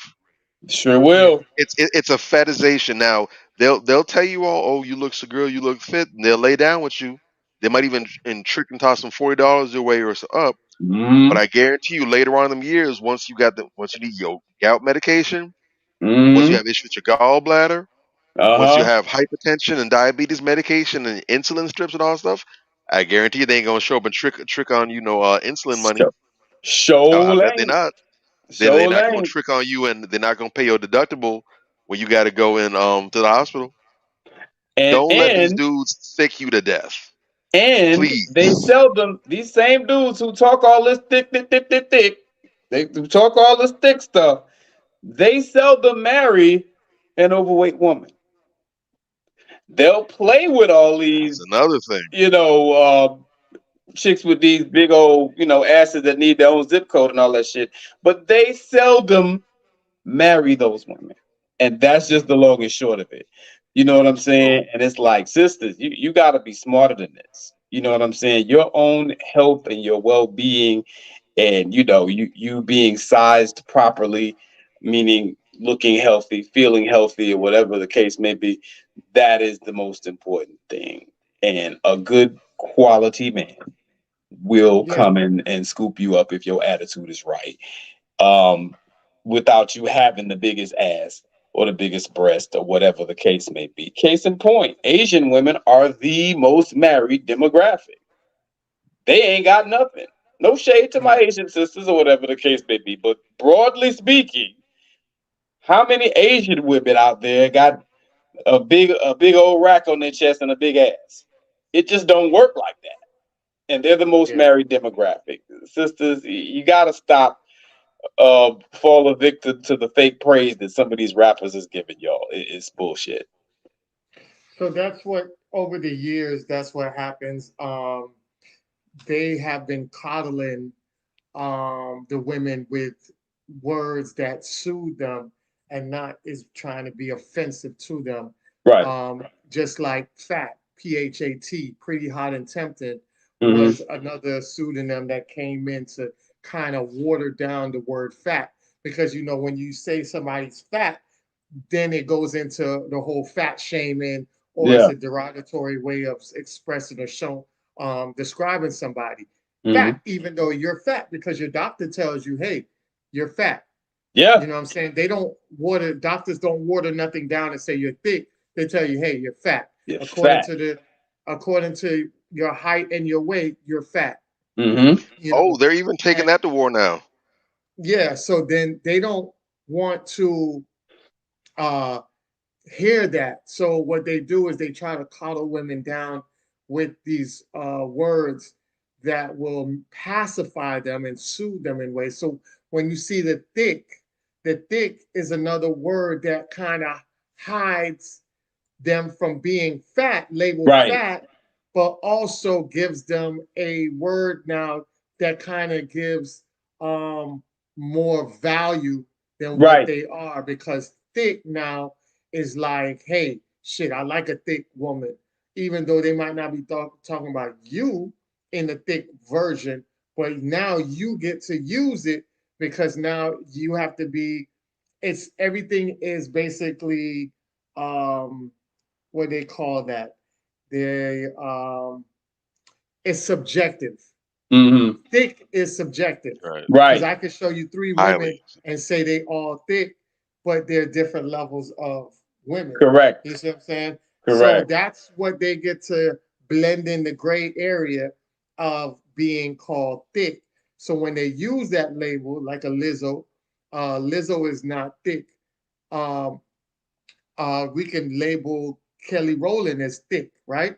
Because Kelly Correct. Rowland is a slim girl, but she has a shape on her. So Right. she's kind of what they call slim thick, right? Mm-hmm. So there's different variations of thick, and I think it's like one big umbrella that a lot of these women that are obese or fat that want to fall right under the umbrella and say, okay, I'm along the lines of these women. So Mm-hmm. now I get to share the value like Right. everybody else. So Mm-hmm. I think that was one of the major things. So definitely I want to show this video and then we can wrap up this part of it where we talk about the men's health, because I know we just gave them about an hour and 30 minutes of great information that Yeah. they can definitely rewind back to. So let me show you this video real quick, and then we can go ahead and talk about it in the transition. So first we have to decide how much do we want to find out. So, that's not it. That's my guy let's right see if there. I can- yeah, that's the dude right there. Let's see if this is it. Hold on. Family for Yeah. dinner that's healthy and tastes good? You can follow the plate method. This healthy eating plan works for everybody, including people with diabetes. Indeed, making nutritious, healthy meals will be a snap. What's a healthy plate? It's a way to control your serving sizes where you don't have to count.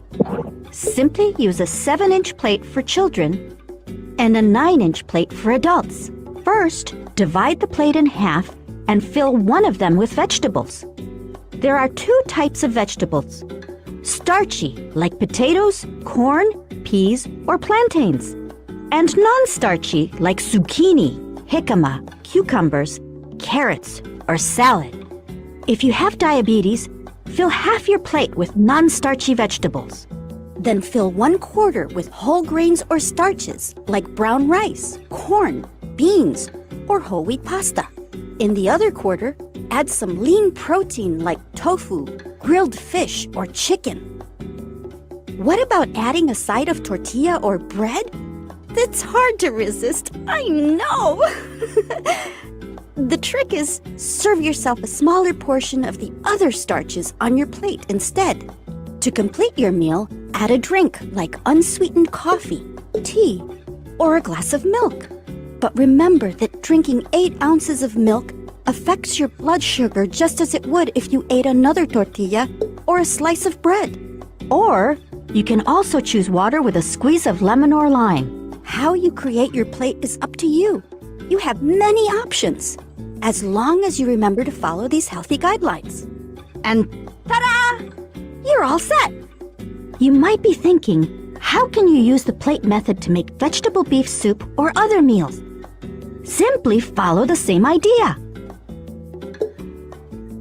Fill your pot with low-sodium broth and lots of healthy vegetables like corn, cabbage, zucchini, carrots, and onions. And some lean beef, but not too much. Just like you'd put on 1/4 of your plate for each person you're serving. If you want, add your favorite type of bread on the side. And you've got the right amount for a healthy meal. Enjoy! All right. All right. So I Okay. just wanted to show I like that breakdown. I love it. But Yeah, I like just that breakdown. I wanted to show that because we was talking about, Bobby was talking about earlier about the vegetables and how you portion it and everything like that. I thought it was a great diagram to show you how you can eat a healthy meal and how you adjust your plate, because we have bad eating habits, right? We eat a lot of junk. We don't balance stuff out. And it just shows you a way to balance stuff out, and also how to cut back on a lot of stuff if you want to squeeze in something else that might be high. Just like they were talking about the pasta, cut back the pasta and insert the bread if you need to. Just everything is about balance. So just balancing out your plate in proportions. That way you don't have to inhale or eat something that will end up being bad for you later on down, because you took too much portions of something that could cause issues later on down the road. So that's why I wanted to show that video, to kind of give you guys a general gist. And just like they said, you create your plate however you want, whatever you want to put in there, but just make sure that it's a balanced out plate and you don't have any bunch of starches and stuff like that. When I was dating a lot, I always seem to date women that know how to cook. And every time they do that, they always be like, and I'll fix my plate. They'll be like, listen, how you gonna fix your plate and don't have no greens on your plate? So I had to, I got caught, and I had to make sure that I had a balance of greens. But that's just the power of a lot of these women that know what they do, man. Sometimes, they do corrective behavior. It's good to have a woman like that in your life that do that look out for you and say, hey, man, you got to have a balance in your plate. So I just wanted to point that out. But go ahead. No, brother, let me tell you something. That's imperative that you have a woman that's like that, man. My wife is a pit bull when it comes to that, yo. Like, what? No greens? What you mean no greens? Yo, she don't play. Yeah. You know what I mean? Correct. Got a sister in the chat that's saying exactly why she's bettering her health. Shout out to you. Salute to you, shout my out man. to you. Salute to Let you. me take some time out to address that real quick. First of all, I got some catching up to do, obviously, because what the hell is jicama? I don't know what the hell that is, but I'm going to go research it. I was scratching my head like, okay, cool. What the hell is that? Need to look into that. All right. But look, that's beside the point. That's why we do this show, so we can learn. Jicama. All right. Okay, but check it. It could be like in the Jamaican world, we have something called chocho, right? And Okay. that's kind of like a green vegetable, but oh gosh, it has a horrible taste, but it's good for you. You know what I'm saying? Okay. So I'm pretty sure it's something in that It depends on how cultural you realm. cook it. I'm sure. Yeah, Yeah, I gotta check that out, man. But I just want to address this also real quick. yeah, What that sister just said in the comments, that tells me two things. I love it.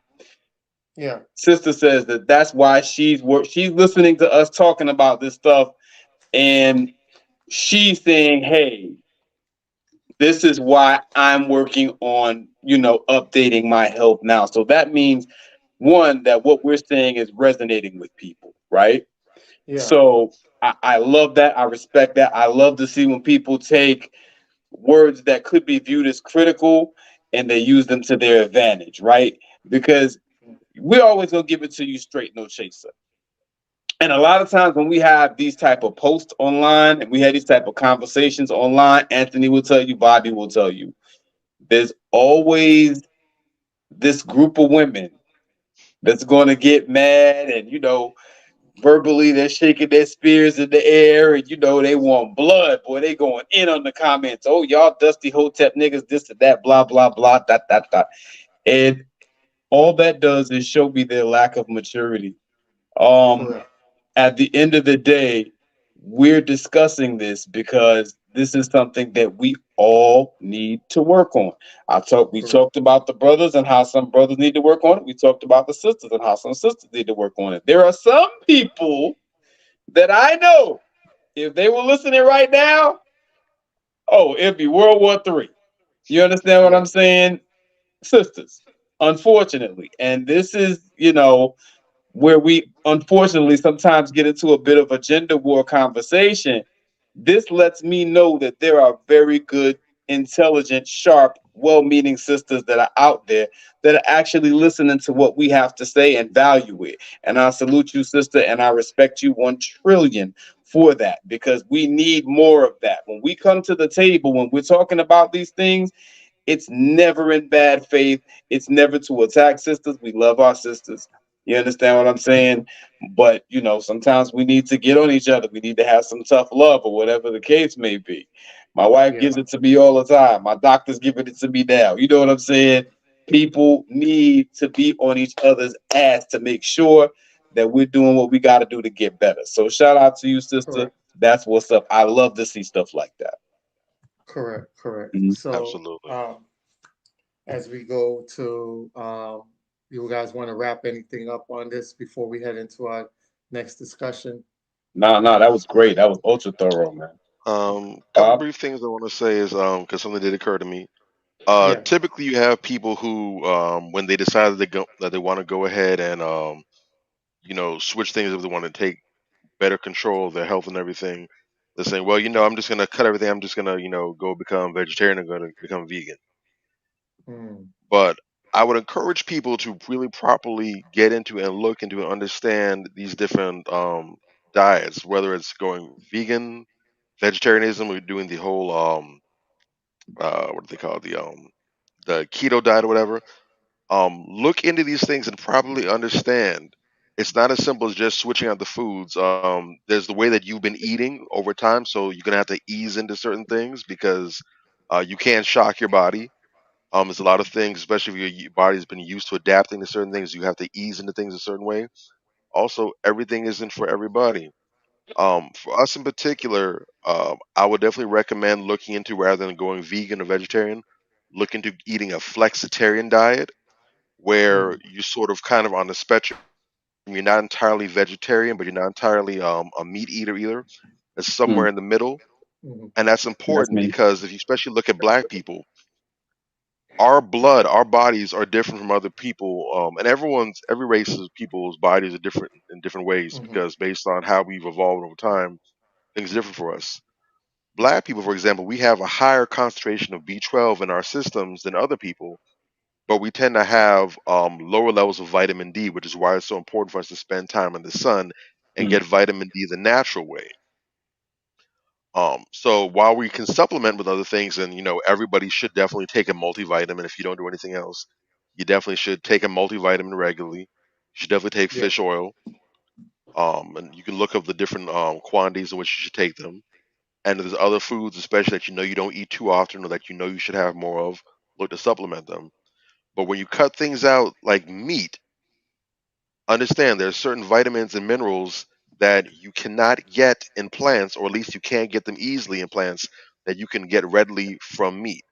So it's not Mhm. uncommon for people to go vegetarian and go vegan, and they go through periods where they're feeling very weak or they're suffering in other areas because they're missing out on some vital nutrients that they're not getting from just their rabbit food, as I like to make fun of it and call it. So um, if you're gonna think about doing, don't think of it as just I'm just gonna do this for a fad. If you're serious about changing the way you eat, invest in yourself. The same way how you go and you would grind and work hard and save up your sick days and whatever so you could take a vacation. Yeah. Same way you'd rack up and save your money so you get a brand new Birkin or a brand new Tory Burch bag or get a brand new car. The same way how you invest the time to understand your body. Go and talk to your doctor. Go and speak to a nutritionist if you don't have one. If you have a local herbalist that's thorough, talk to them as well too. Find out what makes the most sense for you. When you see a doctor, and you should be seeing your physical therapist, your physician on a regular basis, at least annually. Make sure you get your blood work done, and don't just be cheaping at the basics. Get a full panel on your blood work. Hmm. Find out what your cholesterol levels are, what your lipids are like. Find out all that stuff because the basic things they screen for you might be good with, but there might be some other things that could use some tweaking. Yeah. Find out, talk it over with them. Hey, I'm trying to have better quality of this. I want better energy. What can I do? Talk to your physician. Speak to a nutritionist. Get yourself in the game. It's not going to cost you a whole lot of money, but the benefits could grossly pay off for themselves in time. They will. If you're gonna do the thing, don't half-ass it. Do it properly. You only get one body. You only get one life. So you can make the most of it and have an amazing quality of life. You can have a long life full of health, wealth, great moments with your family, or you can have a shorter life and a real bumpy ride of it Hmm. that probably rather forget than remember. So look into that. Consider going flexitarian if that's a little too hard to process. I believe the Mediterranean diet, as they call it, is Mm. also the closest to what we have traditionally eaten historically in terms of the ratio of ways to go about things. Flexitarian diets, the Mediterranean diets, those are the way to go. No doubt. Real talk. Definitely. That's what's up, man. So we got some great gems and some great information. You guys can always check back and, like you said, always go and check with your doctor and also with your trainer, because they provide a meal plan for you. So just make sure you guys do an allergy test. Make sure that if you haven't gotten an allergy test, do an allergy test. Yes. Shout out to my homegirl Keita. She wasn't able to eat seafood in over 20 years.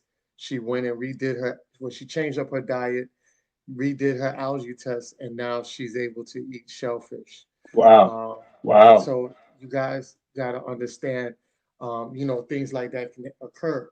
So just do an update on your allergy test. If you haven't done one, then do one, and that would help you in the long run. So great information, guys. Appreciate it. I think this will go a long way for a lot of fellas out there, and even You some already women know. listening that would take notes and help their men get into that level. And a lot of women, if you can't talk to your man, bring them over here to this platform. We'll talk to them for you. Yeah. So we're making the job easier for yourself. All right. With that being said, we're going into our trending weekly topic. Yeah. And this one is definitely a very touching one, right? So definitely want to play the video real quick and then we'll get into it. All right. Get your food! Ladies, Get your food! Who? Get in the car? Who? Nay. Get your food! Get your food! If you say one more thing, I'm gonna knock you out. Oh my grandma, say one more thing, I'm gonna knock you out. Say one more thing, I'm gonna knock you out. All right. So what happened after that? He So this incident was very brutal. Trigger warning. I forgot to label the trigger warning before. My apologies. Um, it was a 14-year-old and a mother that was out getting food, as you guys seen in the local uh, black-owned business. Um, and while they were getting food, um, the mother and this gentleman got into an altercation. Their son, 14-year-old, was in the car. The mother was having exchange words back and forth with this guy, had a heated argument, and this guy became very violent. Before he got to that level of becoming violent, during that midst of that, the mother was texting her son about what was going on. So he, I guess, must have went. They must have had the gun in the car, and the son took the gun out of the car, put it in his jacket or his hoodie, and when he came to the door and they had a little altercation and beef, when he saw the guy struck his mother, he ended up shooting him in the back. The guy ended up going outside, and the mother instructed him, her son, to shoot him in the back a couple more times. The mother then said, "You need to shoot the girlfriend," because apparently the guy's girlfriend was with him getting the food. And while he was there arguing with the woman, she was back in the background, heard laughing. That was part of the story, that she was out there laughing about the situation while it was happening. So the mother kind of felt offended and felt like, hey, since you were, there with him, then you need to get shot too.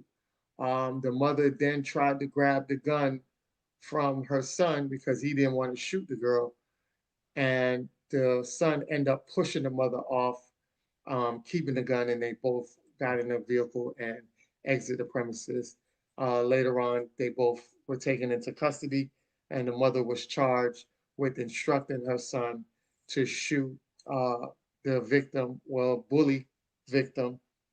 Um, and then the son got arrested for discharging a firearm in a reckless behavior, and also handling a firearm because he's 14 years old. He shouldn't even be around a firearm. So I think he got 2 charges on him with that. Um, and so that's how that boiled down to. So you guys seen the altercation, and I just wanted to talk about that. So here's before we get into that, I do have a couple of the reports here. Let me see. This one I think was the first one. Okay, so Brown ran from the store and the hood. Let me see if that was the first. Hold on. Let me see if that's the first one. Okay, no, here's the first one. All right. So a mother is facing multiple charges after she allegedly encouraged her 14-year-old son to repeatedly shoot a man she was fighting with last weekend at a far south side restaurant. Carlisha Hood, 35, was at a Maxwell Street Express at 11656 South Halsted Street when she got into an argument with Jeremy Brown, 32, while waiting in line for food, Cook County prosecutors said Thursday. Brown's girlfriend was laughing and encouraging Brown during the argument, according to prosecutors. Hood texted her son and had him come to the restaurant as the argument turned physical, prosecutors said. Brown punched Hood in the head, and Hood's son took out the gun and shot Brown in the back, they said. And then Brown ran from the store as Hood's son allegedly continued to fire at him. The teen and his mother followed Brown into the parking lot where she told her son to keep shooting Brown and to kill him, prosecutors said. When the teen stopped shooting, his mother allegedly told him to shoot Brown's girlfriend and then tried to take the gun from her son. The teen pushed his mother away and both left in the car and drove home together. Prosecutors say Brown was shot twice and later died. So I wanted to highlight that, and so you guys could see that what I was telling you guys wasn't something that I just made up. This is actually what was said. Um, there's a lot of stuff that can be broken down here, but Man, I will hold mines back because I want you guys to go ahead and tell me everything that you guys need to tell me about the situation. bro. Who was wrong? You guys seen the video. Who was wrong? Who was in the right? Is anybody in the right? What are your thoughts on that? Everybody's wrong. Everybody's wrong. There, bruh. This shit makes my head explode when I see some shit like this. It's wrong from so many angles. You understand? I mean, my God. I said this to you earlier. You know, there is nothing that this is like when you see the guy got stopped at a traffic stop and he ends up dead. There's nothing that you could be arguing about in a goddamn restaurant regarding food that should result in Yeah, somebody losing their life. correct. Period. Okay? That's the first layer. You understand what I'm saying? These two people, we've gotten to a point, unfortunately, among some of us in black society, where we are so immature and so ill equipped to handle conflict that something as simple as a disagreement in a restaurant over food results in someone losing their life. Like I said, everybody's wrong. This dusty nigga, for swinging on this woman, you know, I mean, what was that about? You Yeah, know what I mean? That he's definitely wrong. Yeah, you having a heated discussion with the sister, you're arguing back and forth. I heard him. He's arguing, telling the woman, "Get your food, get your food." At what point does that become something that you should swing on a woman for? correct. You understand where I'm coming from? So there's that. Um, but the largest issue, the biggest issue that I have here Hmm. is with this woman Correct. for a number of reasons. Okay. We have talked about the masculinization of women excessively on this show. Okay. Why are you sitting up here arguing with a grown ass man, like you much man as he is, and y'all Hmm. gonna scrap in any capacity? Yeah, I'm all for sisters standing up for themselves and, not being disrespected. But when it makes sense, that was nonsense. And the whole time that you're sitting up this, they're going to lock her ass under the jail. yeah, Okay? Because the whole time that you're standing up there going back and forth with him, you know, to the point where he hits you, you're on the phone texting your son, your 14-year-old son, telling him to bring a firearm into this correct. establishment. Okay, I mean the dynamics of this story make my head explode. Instead, because what law enforcement is going to look at is that's an opportunity to retreat. Mm. Dumbass, if you got time to stand up there and text the whole time that you're talking to him, you're not in any imminent danger, fool. Correct. Okay? That's how they're going to interpret it, and that is correct. You had an opportunity to retreat, to diffuse the situation of this silly ass argument over food. Okay? Correct. And you kept talking and kept talking, and he hit you, which is, if two men are, having a heated discussion and one of them keeps talking, they're going to hit the other one. That's Yeah. another story. Um, if you jump up in a man's face and like you're much man as he is, and he swings on you, well, Mhm. that's what it is. Not saying that he's right, but I mean, why would you stay there and put yourself in that predicament? Why? Yeah. It doesn't make any sense, especially considering you have your child in the Preach. car.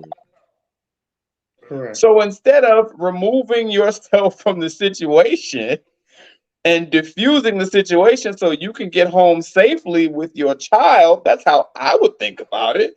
No, you're going to escalate the situation and bring your child into the situation. The fuck is wrong with you? You understand what I'm saying? So now your 14-year-old child, he's 14, right? Is sitting there with a gun in his hand because you told him to go get it. And of course, a fight ensues, and then he shoots the guy. And you tell him to keep on shooting him and to kill him, and then to subsequently kill his girlfriend. This is a mentally unwell, despicable individual. You understand? And I hope they lock her ass under the jail. Because Well, that is she's something, one of too the most young. despicable things you can do is involve your child in some bullshit like this. Yep. Now your child has also been arrested, and your child is going to jail. Your child is facing charges because of your ignorant hood monkey ass. Fuck Yeah. out of here, man. No, it just doesn't make sense on any level. It's like I'm looking at this shit like, who is thinking? The kid is also wrong. Because just because your mom's a dumbass hood rat don't mean that you got to do everything she say. Mm. Okay, the kid is also wrong, unfortunately. Now, they're going to take it easier on him because he's a minor. Mhm. Hopefully. You understand what I'm saying? You don't know because he's still black. You understand? So we don't know what's going to happen to that young brother. But he's looking at the specter of his entire life being destroyed because his mother was in her emotions because of some shit that happened at a restaurant when she was fighting with some stranger over some goddamn food. You cannot be serious. Again, I'm going to go back to our people and certain things that we just don't take seriously. If you're in a restaurant as a lady and you arguing with a man and the discussion gets heated, think about yourself. Be cognizant of the where and when and the why, for crying out loud. Why are we taking it to this level over some damn food? A $10 plate.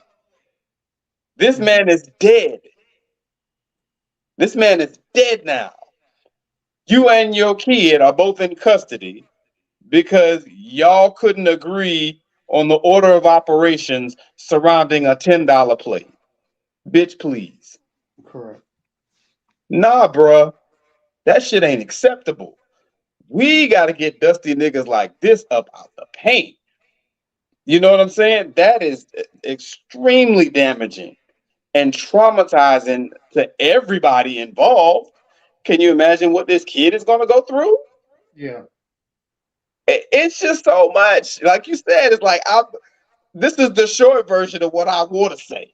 You know what I'm Yeah. saying? But unfortunately, and I don't like to see black people go to jail or be punished. But, for the mother especially, this Mhm. punishment needs to be extreme and severe. They need to throw the book at her stupid ass to set an example. You don't move like that. You don't endanger at at any rate. You absolutely do not put your child in the middle of bullshit, man. You don't do that. Man, that shit got me hot. It's ridiculous, man. But that's the type of logic that we're using out here. This is the type of did we have a show a couple broadcasts ago about being self-aware. Mhm. What's the self-awareness look like on behalf of this mother and this dusty nigga that she's fighting with? What does the Mhm. self-awareness look like? Even on behalf of the son. What does the self-awareness look like? What is the emotional maturity? We got a long way to go, man. It's so wrong for from so many angles. I really can't even go into it in the depth that I'd like to. But suffice it to say,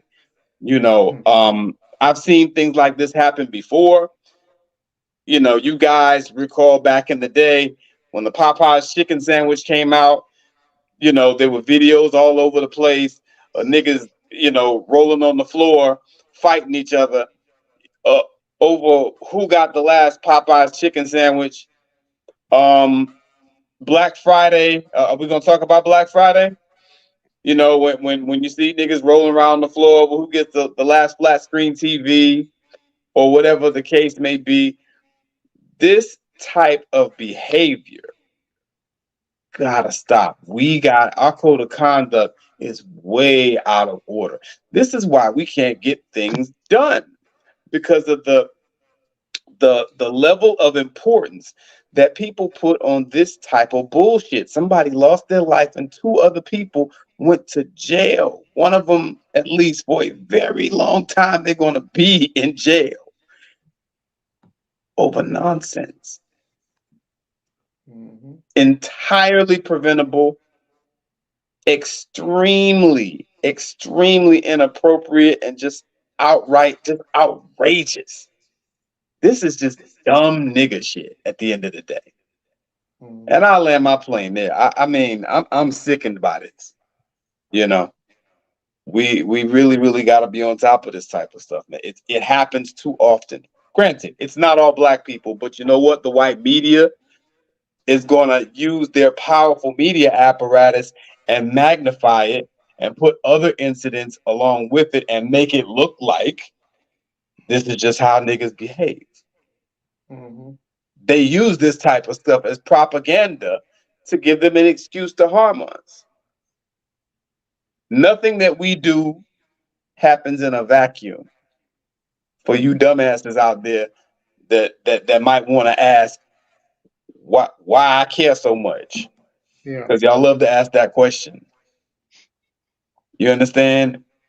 Everything that happens to one black person on a wide scale, especially something bad like this, ends up affecting others of us on some level. This is why the cops will pull you over and blow your ass away and nobody will say nothing. No, they're not right for doing that, but they'll use shit like this as a justification for it because they have the power. Their media allows them to do that type of shit. You know what I'm saying? So we just have to be very careful. More so than anything else, the thing that jumps out about this particular situation to me is how we need to really work on our conflict resolution skills. We need to know when to walk away. We need to know when to diffuse a situation. We don't need to ever really get like that. The only time you get like that, where you're ready to fight a man or, whatever the case may be, somebody's really making an imminent threat to somebody in your family. There was a girl a couple years ago I saw in a parade, in one of these pride parades or whatever, and there was this much older man that brought her out there, and he was hugging up on her and feeling on her or whatever the case may be, and a I brother saw came that. out. Yeah. You saw that video. A brother came out there. It's a white guy, a little white girl, and he brought this little girl, must have been all of 8 years old, grown ass man at a pride parade, hundreds of thousands of people around. Nobody said shit. A black man saw what was going on. Didn't seem like I don't know if he didn't seem like he belonged in no pride parade at all. He seemed like a He's very, probably just walking by trying to get yeah, he was just someplace. walking by, just rough and tumble type of brother. He walked up in there and he stepped to that dude and he checked him. Now, if he squared off at somebody and he wanted to fight him, or what, he wanted to pull out his thing, his weapon, and do something or whatever. In that instance, where you see a grown up molesting a child publicly, okay, I can I can understand that. You understand? But over some goddamn food, over some barbecue chicken? Really? No way. Ain't no way, bro. Ain't no way. We really have to check ourselves, our behavior, and how we respond to things, and see the civility um in each other, and treat each other in a more civil manner. Just like, you know, I've never had an argument. Some of us, right? Me and all other brothers and sisters that I know, for the most part, have never had an argument like that, especially with someone of the opposite gender, where we're ready to fight them in a public place over something so stupid. How is it that there's a whole sector, I'll argue most of us, are able to move that way, and then you just have this whole other culture within the culture of people who behave like that? Something we gotta look at. It's deep. It's deep. It's much deeper than I can go into right here. But that right there is something, we have to get those type of people from up out our spaces, man. Like, because I see these are the same people, who start snapping and clicking and whatever when you state a simple fact online. That's who these people are. Yep. It's heartbreaking, man. It's heartbreaking. I'll land my plane. All right, Bobby, what's your take on it? Jesus Christ. I got so much to say and nothing to say all at the same time. Mm-hmm. I'm I'm gonna say that this was absolutely disgusting, and I feel like that's disrespectful because I don't know what words should be used, but I feel like disgusting is like barely even scraping like the top layer off, if even Mm-hmm. that. I feel like there's like I feel like I got like a little bit of frost on the blade. Meanwhile, Mm-hmm. there's a whole Titanic-sized iceberg just underneath. Using the word disgusting, but that's what I got. So that's what I'm gonna go with. Um, I do see a victim in all this. The brother who got shot, he's a victim as well. I refuse to rob him of his victimhood.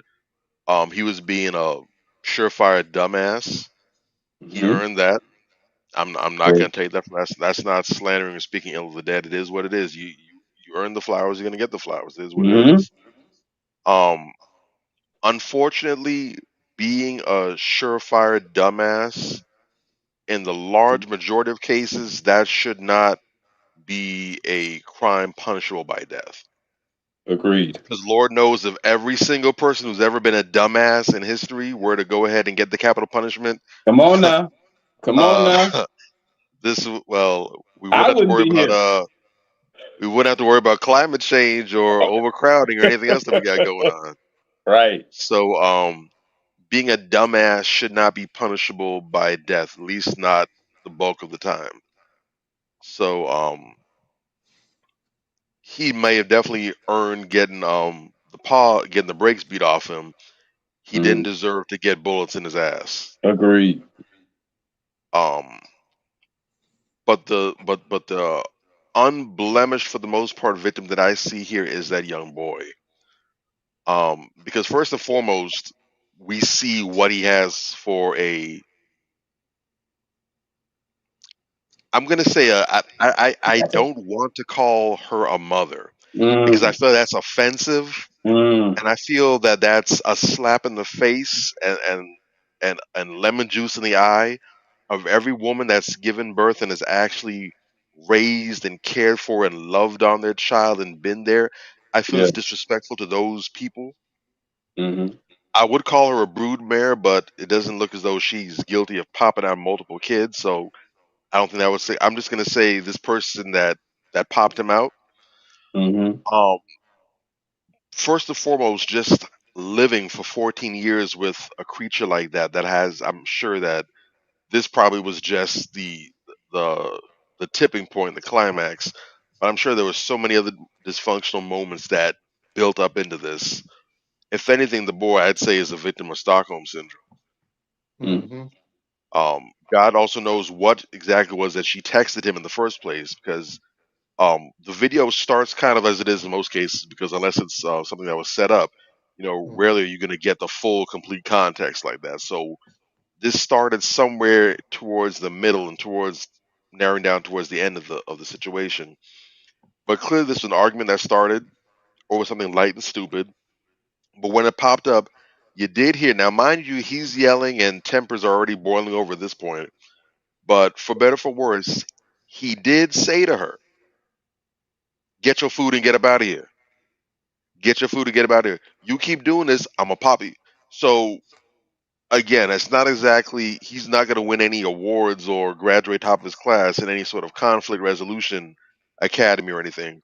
Mm. But he did make it abundantly clear that that whatever my fuel tank gauge is, whatever my capacity is for Mm-hmm. bullshit, we are I'm coming there. dangerously near the tippy top. Mm-hmm. The time for yip yapping and jaw jacking and twerking gums, that time is coming to a head. I'm done now. Real talk. Move off, or this is gonna go to a different level. Mm-hmm.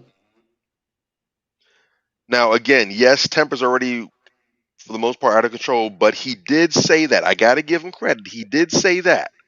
It Okay. was a poor occasion for it, but it was some level of Just diffusing a chill. situation or providing an off ramp to get off. And it's a Mm-hmm. lot more than what I heard her giving up. I didn't hear anything like that coming from her. Mm. So at some extent, I'm going to say, and I think it's fair to say, based on that, it sounded like this was a person who was egging. I don't know who was in the wrong originally, but this feels a whole lot like he got upset and she was trying to prove a point, and especially knowing that she has a son in the car, and knowing that she has a firearm, this definitely feels like she was pushing something, and she felt like no matter what happens, I got the trump card, I got the ace up my sleeve. And so when he's saying, "Hey, check yourself, move away from me that nonsense," Mm-hmm. she kept it going because she's like, "I wish you would."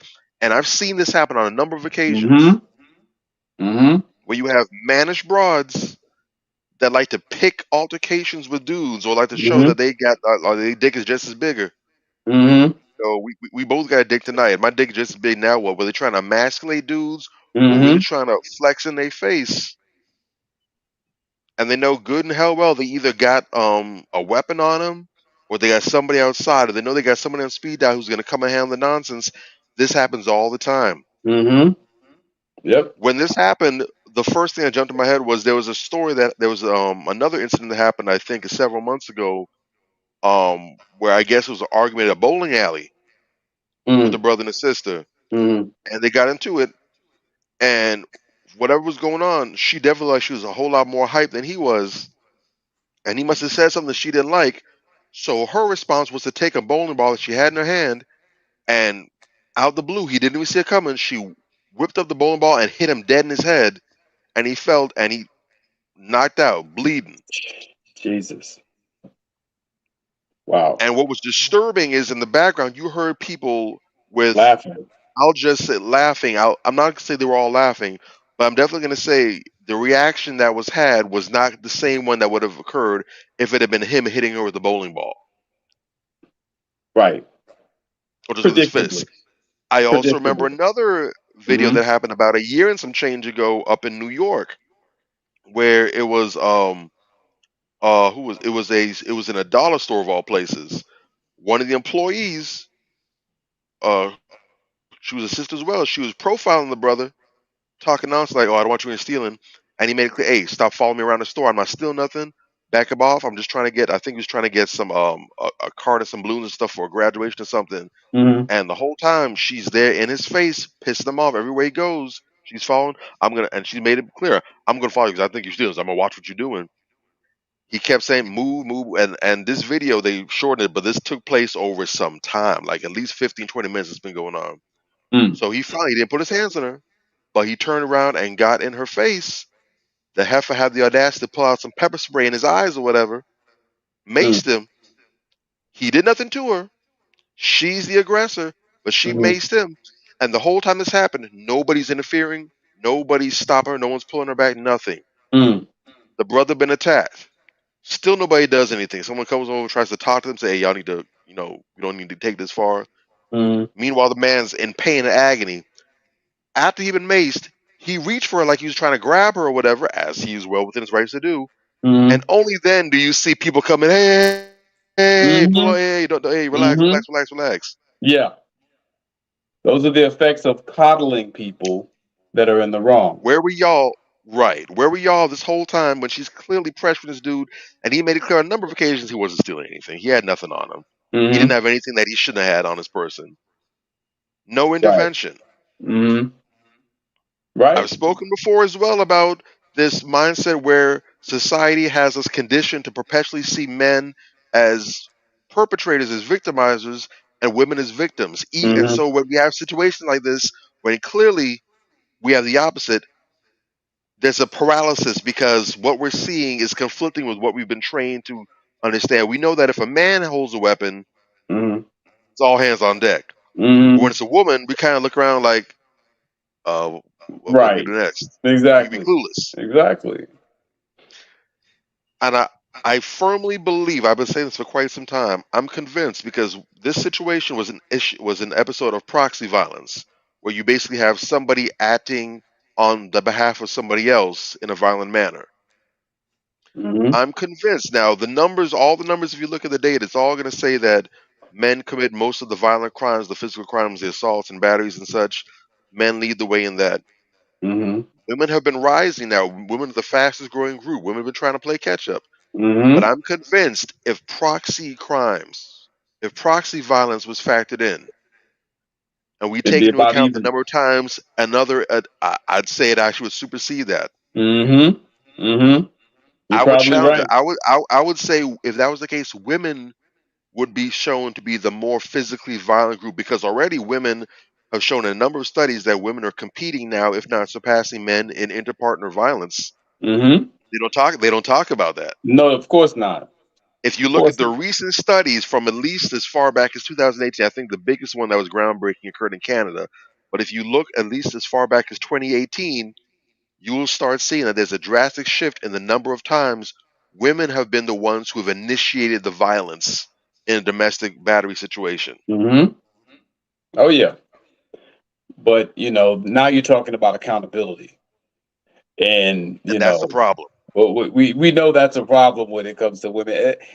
I'm sure this woman Unfortunately, was not going to do this. This would not have happened if she didn't have a son with a piece in the car. If it was just her out there by right, herself getting some food, right, I'm pretty sure she would have been real demure, real right. tame, real soft spoken. Hmm. Or as soon as she started threatening, she would have walked off somewhere Right. But this fool instead sacrificed her son, on the sacrificed her altar. son's future over a $10 plate, bruh. That's I'm what sure he's going happened. to get the lion's share because, I mean, unfortunately, this checks off all the boxes. He's a young black male teenager in Chicago. They're going to be running that on the right wing circuit for Oh, months. They're going to you wear that. know. They're going to wear the treads out that mud. This is like catnip to them. They're gonna have a field day with this. You know what I'm saying? And I The mean, we gotta stop giving the our boy was enemies so protecting much his ammo. mother, who didn't deserve protection. He was protecting his mother. Mm-hmm. And when you look at what he did was foul, what he did was wrong. But in that situation, your mother, this is the person who's raised you, that you've known your whole life, says, Mm-hmm. I'm in danger. You come to the door, and sure enough, you see that she's going out with this dude, and this dude cocks back. You're not witness to anything that happened beforehand. You just see this Mm-hmm. dude going off on your mom. You see her look like she's just defending herself, and he pops in the face. I can understand in that moment operating with limited information, especially being young where you don't have any life experience or what have you. I can understand it. I can understand the I pulling can piece out and understand then it. shooting him.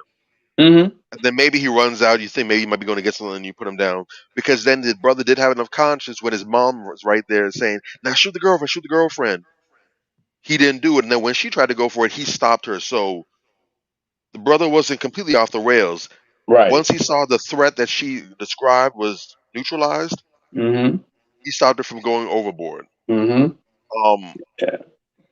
I would hope, because be punished for what he did. That Of course plain he and does. simple. Of course he I does. would hope that he would be sentenced as a juvenile, Mm.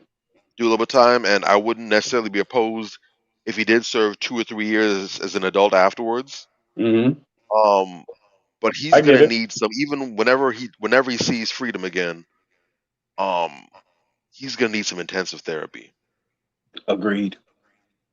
You Agreed. know, Very sad story. regardless of the reason he had to do it, this young child took somebody's life. Mm-hmm. And then when he finds out and when he gets the full context in court, everything about how much bullshit this was, worst case is he's gonna find out that he ended up taking his brother's life because his mother was full of shit. Basically. Um, that's gonna weigh on that brother's soul. Yeah. Oh yeah. And then Even just if the he gets thing. out, that he's Mhm. gonna be in a different kind of prison for a long time because he's gonna Right. have to find a way to break the pain, the shackles of that. That I just took another man's life for no reason. Right. And see, the thing is too, what irks me so much, keeping in mind, and keeping things in perspective. This is a 14-year-old child. There were It's a damn baby. so many other ways to have handled this. You could have shot him in the leg. Could have shot him in the arm. You could have shot him in the air. If you're going to shoot, I mean, I would recommend that you shoot at all. But you didn't have to kill him. But he don't know that necessarily. You know what I'm saying? He's Like, scared. he's scared. You feel me? And it just bothers me so much because she put him in that space.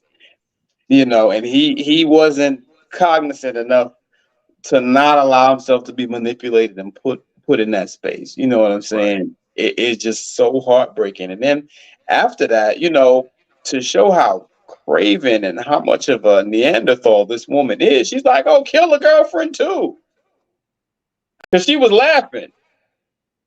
Really? Bloodthirsty. She Yeah. was happy she had this black male to go and do her dirty work for her. Yeah, And I that'll see too teach much you. of this. I see too Weaponizing much of black this. males. Right. They're weaponizing black males, putting the battery in their back. You know what I'm saying? Because they ain't shit. Yeah, I think that part of it is, so here's my thing. I know you guys covered a lot of the basis of it, but I Yeah. did want to point out that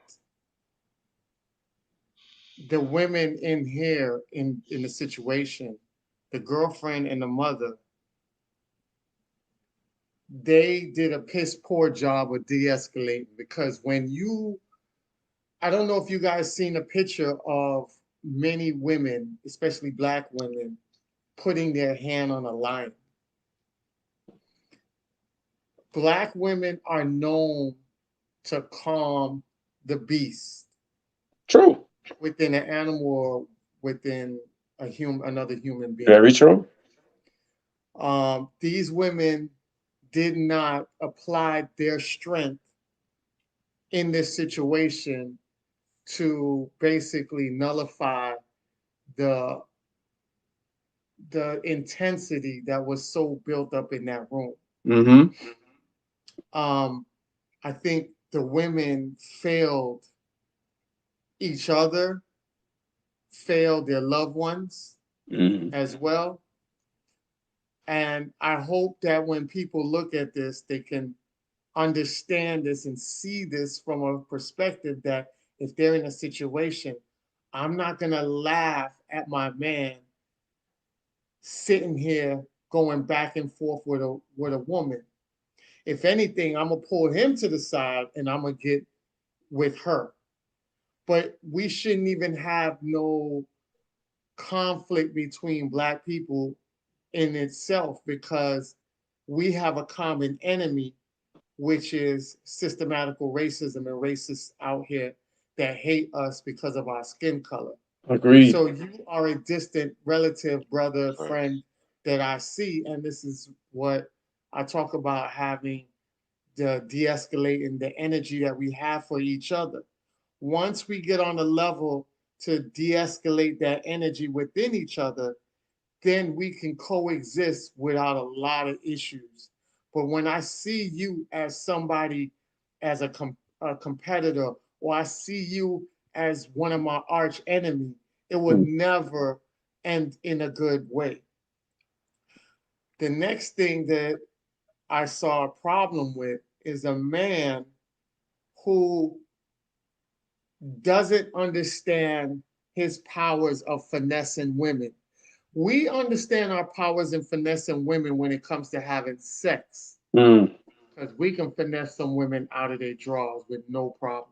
Mm-hmm. But we also have a finessing power and ability with women where we can de-escalate it by finessing.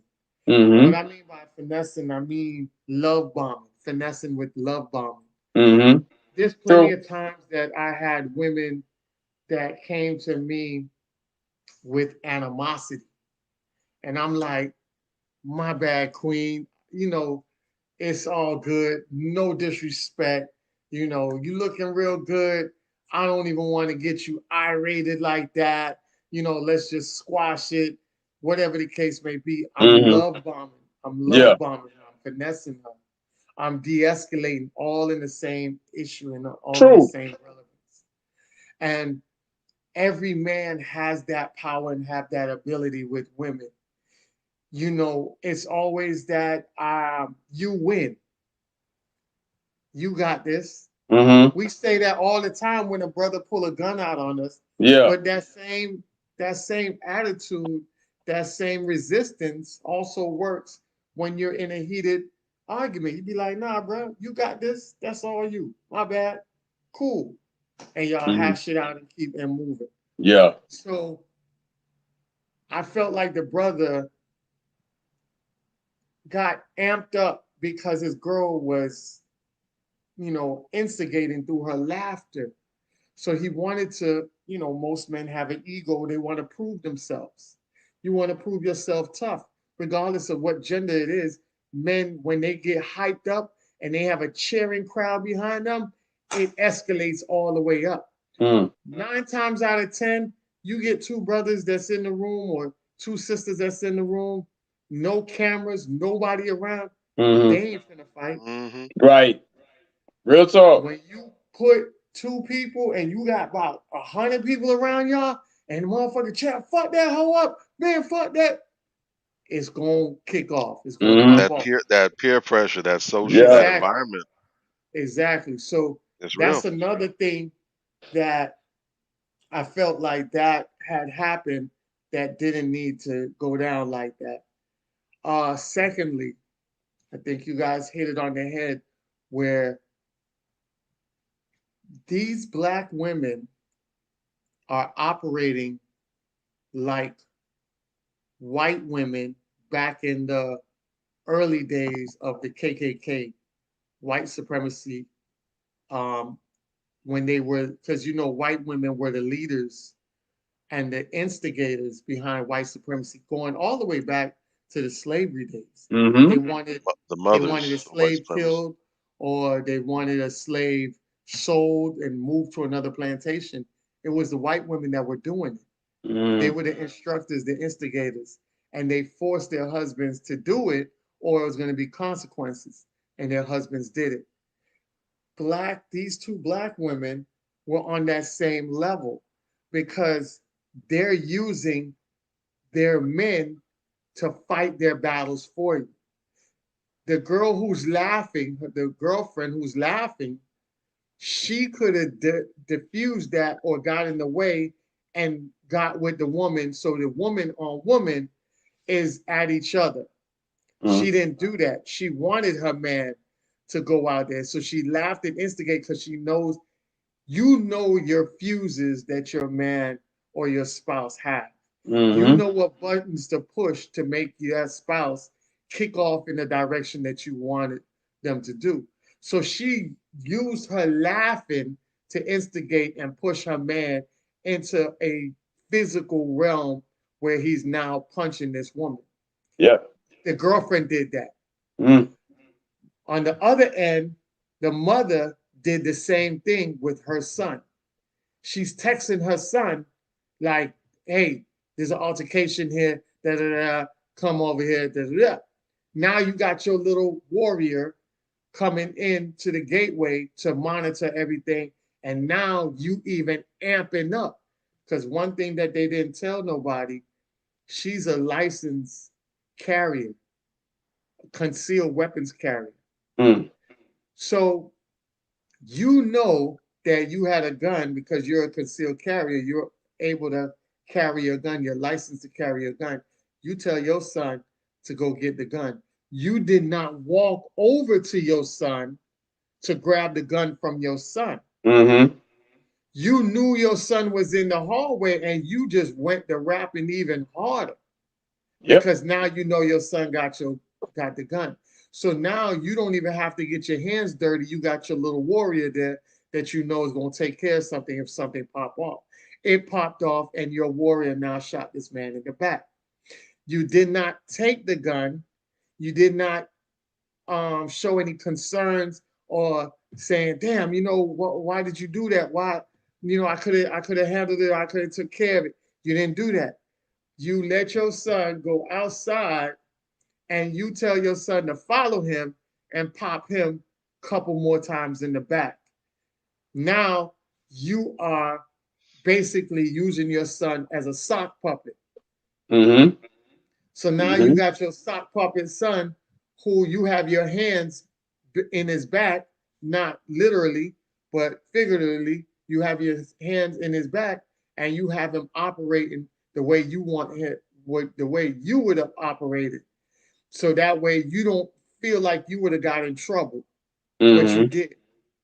So that was her way of using her son to do her dirty work. And remember, a lot of these women, if it's not having their son go out there and assassinate somebody, then they having their son pushing drugs to support the household. Mm-hmm. A lot of these women Call them out. toxic women are like that. And she's one of them. Mm-hmm. Cut clear case that she is a person that uses her son to do the dirty work. Now, I will say this. The son is a very stand-up dude. And I really wish he could get up out of this, to be honest. I don't want him to face any consequences out of this. I wish he could get exempt from this. Why I say that? Because he's an honor roll student. This kid been putting in work academically. Mm-hmm. So he was forced in a situation that he knew nothing of. But you remember the adrenaline of you seeing your mother being hurt will force anybody to pick up a gun and shoot, even if it's not in your character to do it. Yeah. So I feel real sorry for this boy because he should not have been in that situation. They should have been going home, going back to the house, eating the food and getting ready to, maybe he might be going over some schoolwork. Maybe he's out of school. Maybe he's relaxing and going to do some video games or occupying himself as a teenager should and not being in the role where he's taking up a role of where a man's supposed to be. Right. So I wish there was a loophole for him, but unfortunately it's not going to be one because she instructed him. If she did not instruct him to shoot him while he was outside, they both would have got up. He probably would have got charged for handling the gun as a 14-year-old, but it's more, you can fight that a little bit more when you say my son he saw danger, he didn't know what to do and was frantic and wanted to help his mother. There's a more clear case for that, and saying that it was out of reacted, right? He reacted at that moment. But when you go and you shooting, now it becomes premeditated because you shot him outside of the dangerous zone and you shot him extrally. So now that becomes premeditated. And that's where that both of them, the mother got charged for as well, is because now it went from being initially in danger to now just proving a point. They're not going to sit there and let, regardless of what system we got, they're not going to let that be shown as you can go out there and just do your thing. We always got to keep niggas in check we ain't gonna give them that much power to Mm. do that, regardless if this man punched this woman in the mouth or not. So when you look at the totality of everything in society, in that realm, we let each other down. Also, that people didn't notice, there were older men in there. Nobody intervened. None of these older men intervened. And this is another problem that we have in our society, because when I talk about nation building, when I talk about group economics, I never exclude the point of village mentality. And when you always have a village mentality, the village mentality is that everybody is operating as if one big family. When people go out here and they tell people, mind your business, stop talking about, you guys know when we be on these things and we calling out shit, people like, oh, I wish people just mind their business and worry about themselves. Well, when you worry about yourselves, this is what happens. That's what happens. When you operate in a village mentality, this shit would never have popped off in the first place. Because everybody in that restaurant would have been all in that circle. It would have been look like we in a House of Pain video jumping around, because everybody would have been so neatly together trying to break the shit up or calm the shit down. Right. Now, I will say this. People will say that they'll be reluctant to do that because, like, over the past few months or so, when someone has intervened, that someone has been harmed, that someone has been killed a number of times. But that's, I can say that could be true on a one-on-one level.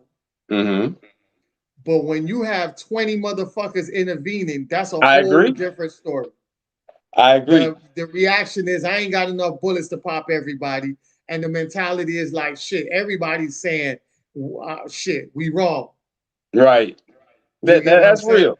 But so, the thing is, how do we get everybody on that page? You know what I'm saying? But that's what I'm saying. If everybody who is committed to pushing our community in the next in the better direction, you have to have a village mentality.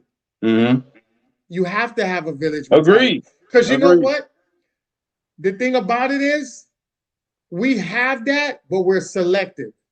Because remember, when those police had those children kidnapped in that house up there, the whole fucking village, nigga, was at their door. Police or no, they ain't give a fuck if it was police involved in kidnapping them children. Everybody and their mama was out there ready to whoop some ass.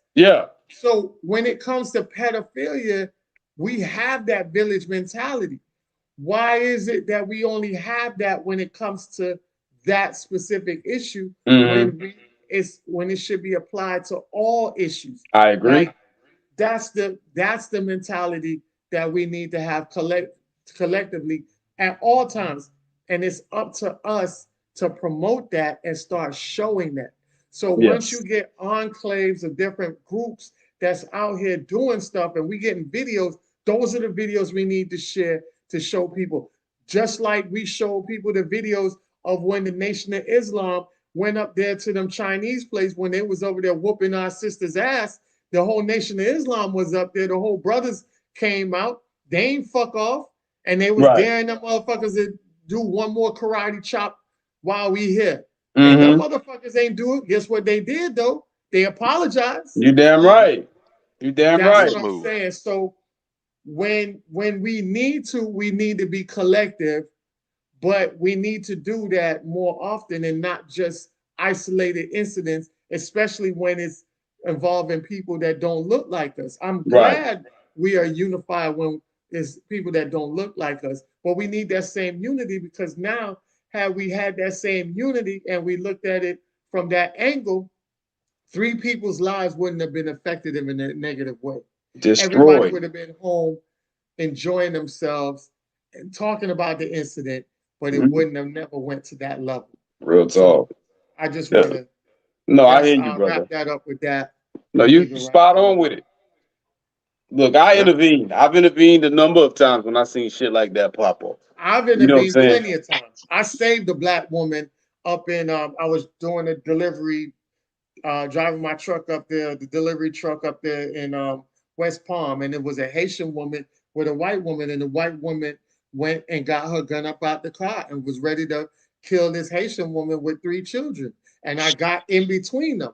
And I told the I was sitting there with the lady, and I was like, yo, that shit ain't going down like this. The white woman looked at me, she looked at her, she got right in her car and went off. Mm-hmm. But if I wasn't there, see, the thing about it is masculinity doesn't need to show its abrasiveness. Right. Most of the times, masculinity is in your posture, it's in your tone, it's in the way you operate, it's in the way you move. By me Mm-hmm. moving in that way in front of them, protecting that white woman looked like, damn, this shit ain't gonna go down because he's willing to risk his life for a stranger. Mm-hmm. So I ain't finna do this. We ain't gonna do this right here. Yeah.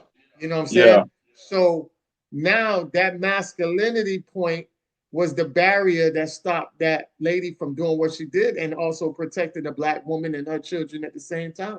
Yeah. But it Yeah. took me initially to go out there and resolve it because it wasn't going to get resolved. And God knows how left that would have went with her having a gun in her hand. Mm-hmm. Yeah. You know what I'm saying? So we have to understand that you can't be fearful. One thing I tell women all the time, I said, let me tell you something. And I tell women every time I go out with them, right? I will die just to make sure you get back to your children. Mm. Because if I'm out with you, that means I care enough about you. But I know if you have children, I'm gonna make sure that nothing happens to you and you get back home safe to your children. Mm-hmm. That's the type of masculine energy that I bring. That's the type of masculine energy a lot of guys have brought. You know what I'm saying? And that's the type of energy that protects our women in our community. Right. When Nas talked about one of my favorite lines from Nas, the song he had off of Disease 2, with Lauryn Hill, and he says, "My favorite part of the night is that when you call me and tell me you made it home safe." Mm. I felt That's that deep. shit. That's I deep. felt that shit because I was the one that used to tell women that all the time, and I felt secure when they tell me I'm home. Right. Mm-hmm. Good, That's your job. because I knew at the time that I picked you up, I was responsible for you, and the time that you got home, my cutoff time. That was my what you call my work hours. Mm-hmm. That No was my doubt. work hours with you. Mm-hmm. Once you tell me you home, that's when my time cuts off. So that way I know when I got you and you got home, you were safe. Right. That's And it. that's my job as a man to make sure that. So when Nas said that, that shit hit home. That Yeah. resonated hard. My That's real favorite part shit. of the night was when you tell me you made it home safe. Nigga, Yeah. that shit real. That's real shit. That's manhood 101, bro. That's that That's what we that's do that's the here. cap on a good night That's what we do because here. That's what's because up. the whole evening, there's no way it could be considered a good night, a good time with this person unless you made sure this person was in place safe and sound. Mm-hmm. God forbid, Exactly. you had a wonderful time on it, come to find out something happened. Now all that just spoiled the whole moment. This person's in a different state now. Right. No doubt. Absolutely. All right, and All right. So yeah, man, you guys made great points. We all made great points. Hopefully we'll see what the situation leads to. I know the mother is locked up. They're both locked up. But the mother has a $3 million bond. So that's 10% of that. That makes it with 300,000 in order for her to get out. she I ain't don't going see her nowhere. coming. I don't see her coming out of that. Nah. Um, and so the next thing we wanted to do is I wanted to show shout out to Danny. So I want to get this in here. I know she told me she was gonna jump on live with us, but she said that Bobby, you're part of the organization too, so I do want to shed light on this. Um, so the organization is NNAGA, right? So you could go to NNAGA dot, is it co or It's NAGA. It's .co dot co? NAAGA, Okay, the National African American Gun Association. dot co. Absolutely. Okay, so you guys could go there, check it out, get the training, understand what you can and can't do. Because a lot of times we just grab the gun and don't understand that there is a gray and thin line that will keep you protected, and the other side of that line will also put you in danger. So it's very important that you guys go out there, go get the training, and every state has a bunch of black folks that's out here that's training each other. Find your local ones that do it. This is a wide organization. I think they're national. So you can go on the website, find out what's going on with them, and get the information and get the gun training. I know Danny does a great thing down here with women, girls with guns. Um, they down there in the South doing some great stuff down there. They have a lot of girls' night shooting. It's free to come in, but you guys have to have your bullets. So definitely link up, go on the website, and definitely follow her. I think she's unapologetically underscore me on Instagram, if I'm Hmm. not mistaken. Okay. Um, yeah, so unapologetically me underscore. Is that what is that? Hold on, let me see. Let me see if I can find her real quick. I'm pretty sure that's her. Let me, because I know I got her. Okay, no, no, no. Okay, so here it is. It's underscore unapologetically me. So it's underscore one word unapologetically me. All There it right. is. That before. And that's how you find Danny. Follow her, inbox her if you guys want to do the gun training, shoot with other women out there. I told her that it was super dope because it's when you're dealing with women, women understand issues that other women go through. Maybe your boobs are big, your waist might be a little big or whatever. You want to find out what belt or gun holster will hold well in those areas. And a woman would tell you more than a man. Man's not running around here with a gun in his boobs or on his side or have issues like that. So, Hopefully not. get with him. Yeah, Hopefully This is so not. this is Yeah. 2023, so hopefully not. exactly. Hey. So definitely Hey. get with her and get the most information. I encourage everybody, especially women, to go get that gun training or get a gun and protect yourself. We have the law down here where the Sanchez allows you now to carry a gun without the weapons permit, but I advise you still go get the weapons permit. But in the meantime, Yeah. you can carry your gun because there's a lot of kidnapping going on. A lot of people are not making money like they used to. So now women and children are soft targets. Even elderlies are soft targets. So you have to keep your head on a swivel if you are in that demographic of people. So I advise that. That way you can protect yourself a lot better than you waiting on somebody to protect you. Had this woman had her gun on her and he would have punched her, she could have shot him and killed him, and her and her son would have went home and nothing would have happened to them. But because she left it in the car and allowed her son to get it, and her son now shot the man, now both of them are locked up. So that's why I say understand your laws, because there's a thin line that'll leave you justified and a thin line that'll leave you guilty. So that's what I wanted to put out there. And we can definitely chime in on the next segment, which is question of the day, right? So leading up to what we just talked about, the continuance of it is question of the day is what at what age, no, I should say, should our children get weapons training? If so, what age? Absolutely. Absolutely. 120, Absolutely. 180%. Uh-huh. Trillion. Absolutely. Absolutely. Age, I would say, uh, I'd say definitely as they become teenagers, when they enter their teens. I believe, and there's a correlation, with other cultures where that is a transition from, being a child into adulthood. And, Yeah. like in Africa, in many tribes, that's where you would begin your manhood training when you're 13. Uh, in Judaism, that's where you get circumcised, whatever the case may be, and they have like I forget what it is they call it. Is it a bris? Is that it? I don't want to The mess that up. But you mean there's the a mitzvah? transition, huh? You mean the mitzvah?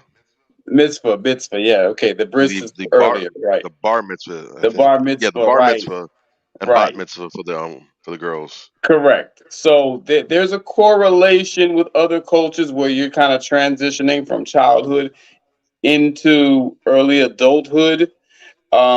And so I think that would probably be the point at which I would say, and I'm not saying that a child should own a gun, but I think that's a good time to start getting familiar with and training with the gun. I would say younger than that. My grandmother, my great grandmother, she knew how to handle a shotgun when she was 8 or 9 years old.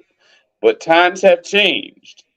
You know what I mean? And the way that society is set up now, um, where kids are going to school with guns and getting caught, at the mall with guns or whatever the case may be. You got the whole specter of social media lurking in the background. You got to worry about a kid doing some stupid shit on social media with a gun. So, you know, things are just too accessible now. I think to run the risk of giving a child such training so early, Mhm. but I also think with respect to that, that's just my thought off the top of my head. But with respect to that, I would also say let's keep the state laws in mind because, as black parents, what you don't want to do is get caught, I'm sorry, with your kids out and about at a gun range, using firearms, and it's illegal for minors to handle firearms in that state or something like. You know what I'm saying? Like that's the one caveat that I think we have to look at and be very mindful and careful of. But other than that, you know, at least as we're making the transition into our teens, I think will be a good point. Mm. What say you, Bobby Drake? So I'm all the way in with our children being gamed up on firearms and firearm usage. I definitely believe that is something that is a necessity for them. It's good to get that training early. Um, as in most cases, the earlier you're able to get the training, the better. As for how early, I would say it depends on a couple things. First and foremost, as a parent, I would trust, but again, we understand as a couple, as just the last segment proved, everyone isn't the same. Um, know your children first and foremost. No, you know your children, you know what they're capable of, and I'm sure there's probably other things, other levels of responsibility that you've assigned to them before you've considered firearms training. So hopefully they've shown themselves at least somewhat competent and responsible in those smaller things, and so you can escalate them to this. But truth be told, all things being equal and the child being capable, I would say it really depends on how early you're comfortable with having them get a win with firearms. Um, you know, from the time kids are 3 years old, they got the little toy water guns, they got the little cap guns, what have you. I think even then, you can start getting your children conditioned or comfortable with firearms. Of course, you're not going to go ahead and give them your Glock and let them, you know, lick off shots for Fourth of July or for Juneteenth or New Year's or anything like that. But even with those small toy guns, you can begin getting your child accustomed to firearm usage, how to properly hold. No, no, you don't wave this around. Just basic firearm safety measures you can teach them. Don't just point at anything. I think one of the best things you can do is when they're young and they have those guns because they're watching TV shows and cartoons, so they're seeing firearms, whether they're toys or props like in a Looney Tunes cartoon or something. So you can teach them certain things. Those are opportunities for teachable moments. Okay, so you see how Bugs Bunny held that firearm? We don't do that. Or if they have a little squirt gun or a little Nerf gun, whatever, you can teach them, hey, don't point like that. Make sure you're not aiming at anyone. Just getting them conditioned with those basic steps that will etch themselves into their brain and they'll carry with them the rest of their lives. Mm. As they get older, of course, you can naturally graduate them to different levels. So you can get them things like they might be too young for a dart gun, for example, like the traditional Nerf guns. When they get 6 or 7 years old, you can go ahead and graduate them to those. 8, 9 years old. In some cases, BB guns, or you can even start getting them accustomed to the real thing. Again, if you have a child who's responsible, you do have firearms instructors who do have experience in training children or teaching them the basics. So, as Ant mentioned, I'm not only a NAGA member, I'm also a member of one of our local clubs, the Black Arms Gun Association. And we have had a number of our range days. Some of our members will come and they'll bring their children. I believe we had kids as young as I believe I've seen a 8 or 9 year old, and they were being trained how to use a firearm. So they had a firearm that was a little heavier, so it wasn't too heavy for them to manage, but it was heavy enough so that the recoil was in effect. They were being shown how to manage the recoil, and the instructor, I can't remember who it was, but they did a great job. There's no incidents, and I believe it was the child's first time doing it. So when the gun went off, they kind of made sure to hold the weapon to kind of help the manage the recoil. And so once it went off, of course, the child was like, "Whoa!" The whole kitty Mm. reaction. Yeah. But as a child, got accustomed to it, so they kind of guided them through it. So they weren't in control the whole time, but they showed them what to expect, and so they would just condition them for what to reasonably anticipate. And I've also been on a range with you have some people that have kids that are 11, 12 years old, and they have their own little rifles and they're managing it efficiently. They're clearing the chambers. They have all the safety rules. Mm. Um, but again, like I said, it's dependent on the child you have. So you know who you have. Also, again, if you've been working with them and conditioning them to get used to firearms from early, it's not going to be as big of a deal. I don't think that you have as much to worry about as far as children getting hands on guns and using them in school and recklessly like that. Those cases, um, typically because you do have an being acclimatized to using the firearms. Most cases, I would say, with misuse of most things, period, is when there's a lack of knowledge of what to do and a lack of familiarity. So a lot of times you will have children, especially when they go for these guns because they're having issues in schools, they're operating based on the knowledge that they have, whether it's incorrect or whether it's correct. So based on their frame of reference, they've understood so through music, through TV, through movies, cartoons, through various forms of media, even conversations being held in the home. Mm. That's another thing, parents. Or not. Our children Mm. are sponges, or not. Mm. Um, our children are constantly learning about the world around them based on the various input sources, which includes family members, friends, and the different media that they take in. So if all these kids know and all they see is that guns are used to solve problems, then you can't expect them to not think it's perfectly sound to go ahead and get a gun to solve a problem, even if they know it's trouble. Yeah. Because in that case, they have a decision to make. Well, I'm having this issue. I don't want to get in trouble, but I also need this problem to go away. I will make a judgment call and I will suffer for what in their minds is a short term trouble for a long term positive result.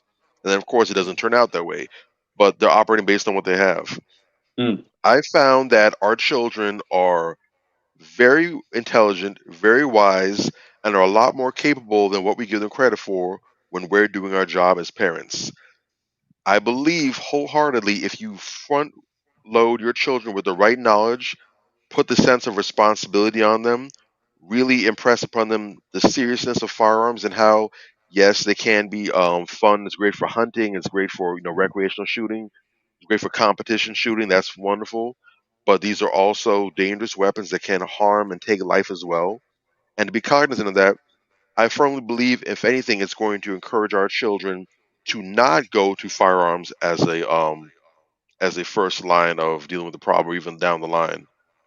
A number of people I talked to, I remember speaking to our club president like years ago after I first joined up. We were talking about carrying and everything, and he had said that he had used to be a tow truck driver, and he said he dealt with all kind of crazies, and he used to carry on his job, and he said once he started carrying on the job, he found himself being a lot more patient and even tempered with people, even when people were getting crazy with him, because he understood I gotta fall back because if necessary, I could take your life. I know he understood that he had the confidence that came with it, but he also had the responsibility because he understood just how deep it was to get an altercation. So when you have that thing on you, you know, Different. it's a different level of responsibility, because it's one thing if two people jaw jacking and you can get in a fight, whatever, you throw some hands, someone walks away with a black eye, some bruised ribs, and you call it a day.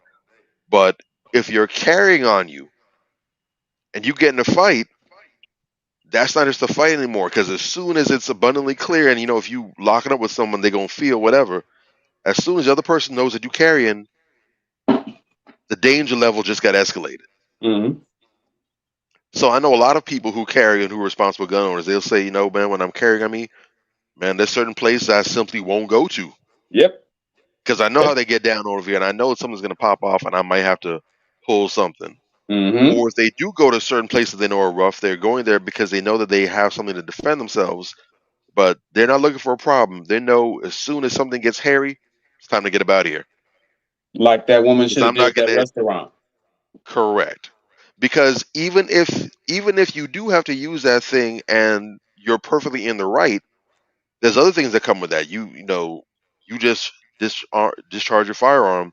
Mm-hmm. You're gonna have to give a statement. There's Yep. gonna be court.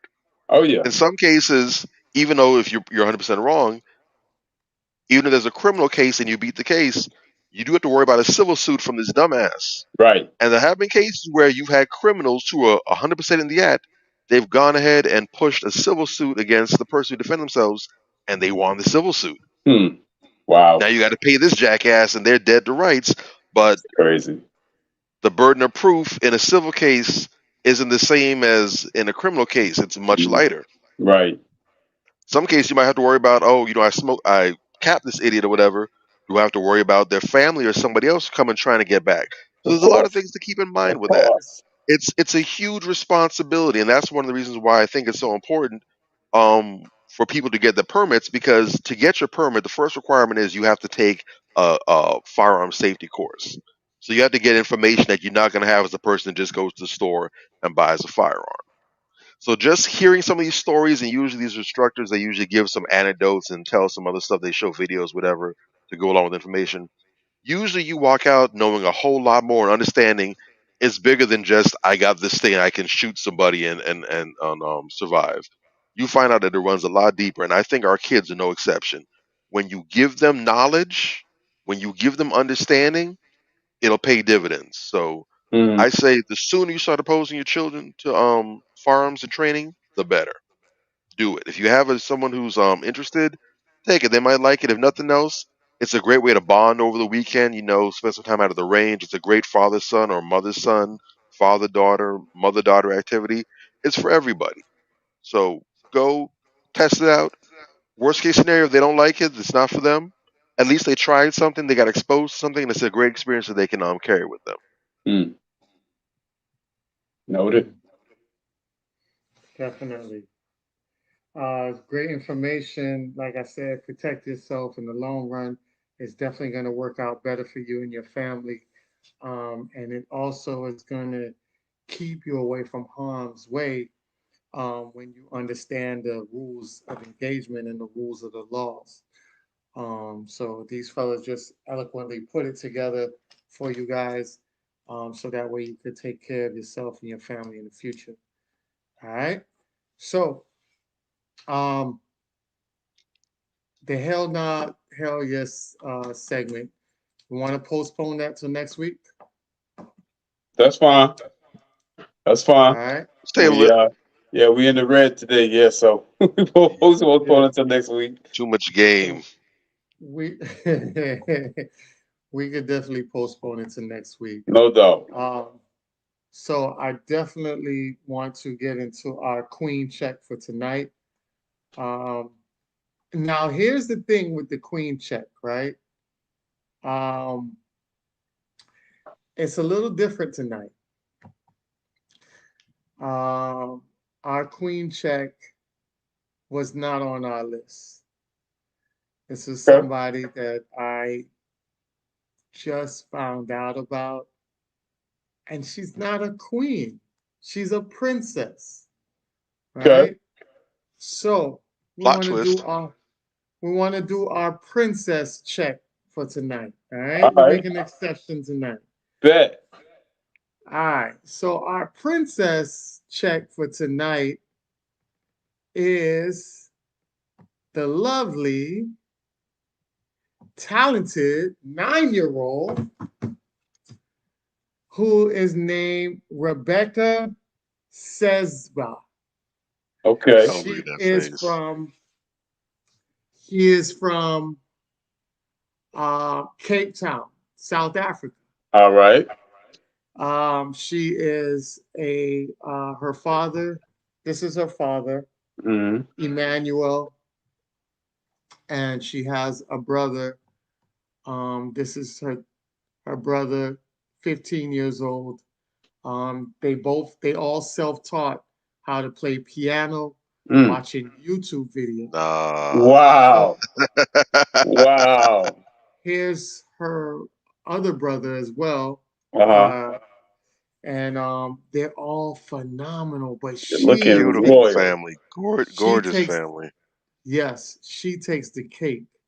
And you guys can follow her on her Instagram page. Um, what's that say? B pianist. I think Oh, it's geez. Becca Pianist. Let me find out. Yeah, Becca. Okay, because her name is Rebecca. So that's what it is. Yes, it is Let me correct. confirm that for you real quick. Bet. Becca. I didn't know it was gonna come out that blurry, but yes, she is phenomenal. She is phenomenal, and I could not play her video because her. Let me see if I can. Let's see real quick if I could play her video for you guys. Um, she is when I say so phenomenal, she's so phenomenal. Yeah, that's it. But It's BECA because they have another Becca there, but hers is only one C. BECA PIANIST. Becca Pianist. okay, Got there it it. is.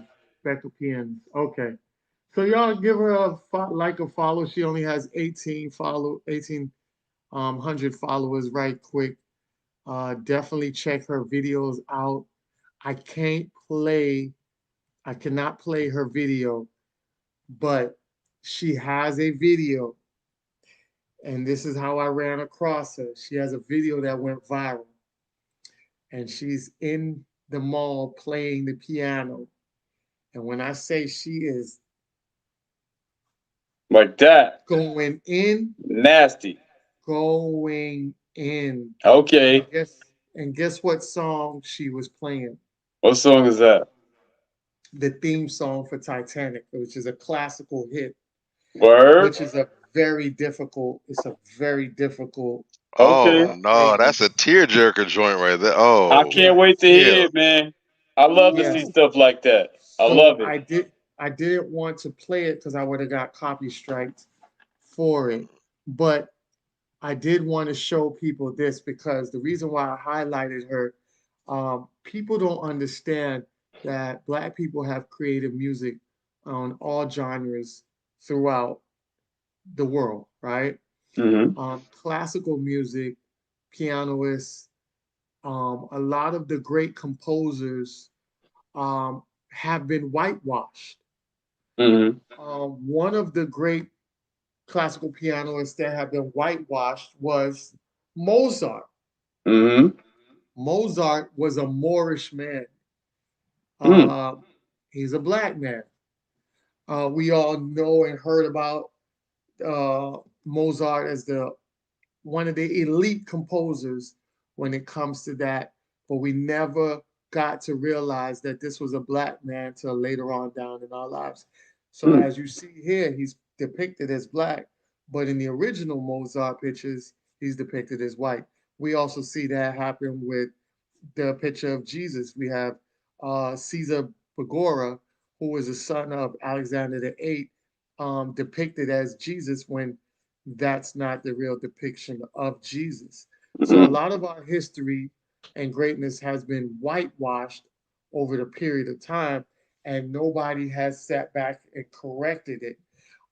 So now that's what makes this platform and other platforms so powerful because we can now bring you guys information that a lot of mainstream media is afraid to tell you.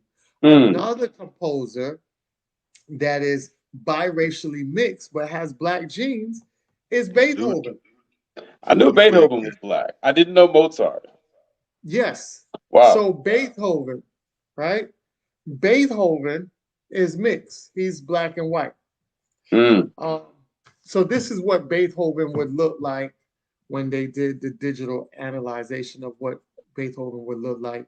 The other depiction of Beethoven is a white man. Of So like course. I said, we get like a lot of our great talented individuals and leaders and ancestors that have been whitewashed and not given the correct credit for it. And the reason why I brought that up is because this young girl here is now following in that same light of greatness with our elders and our leaders and pioneers, which I thought was super dope, super dope.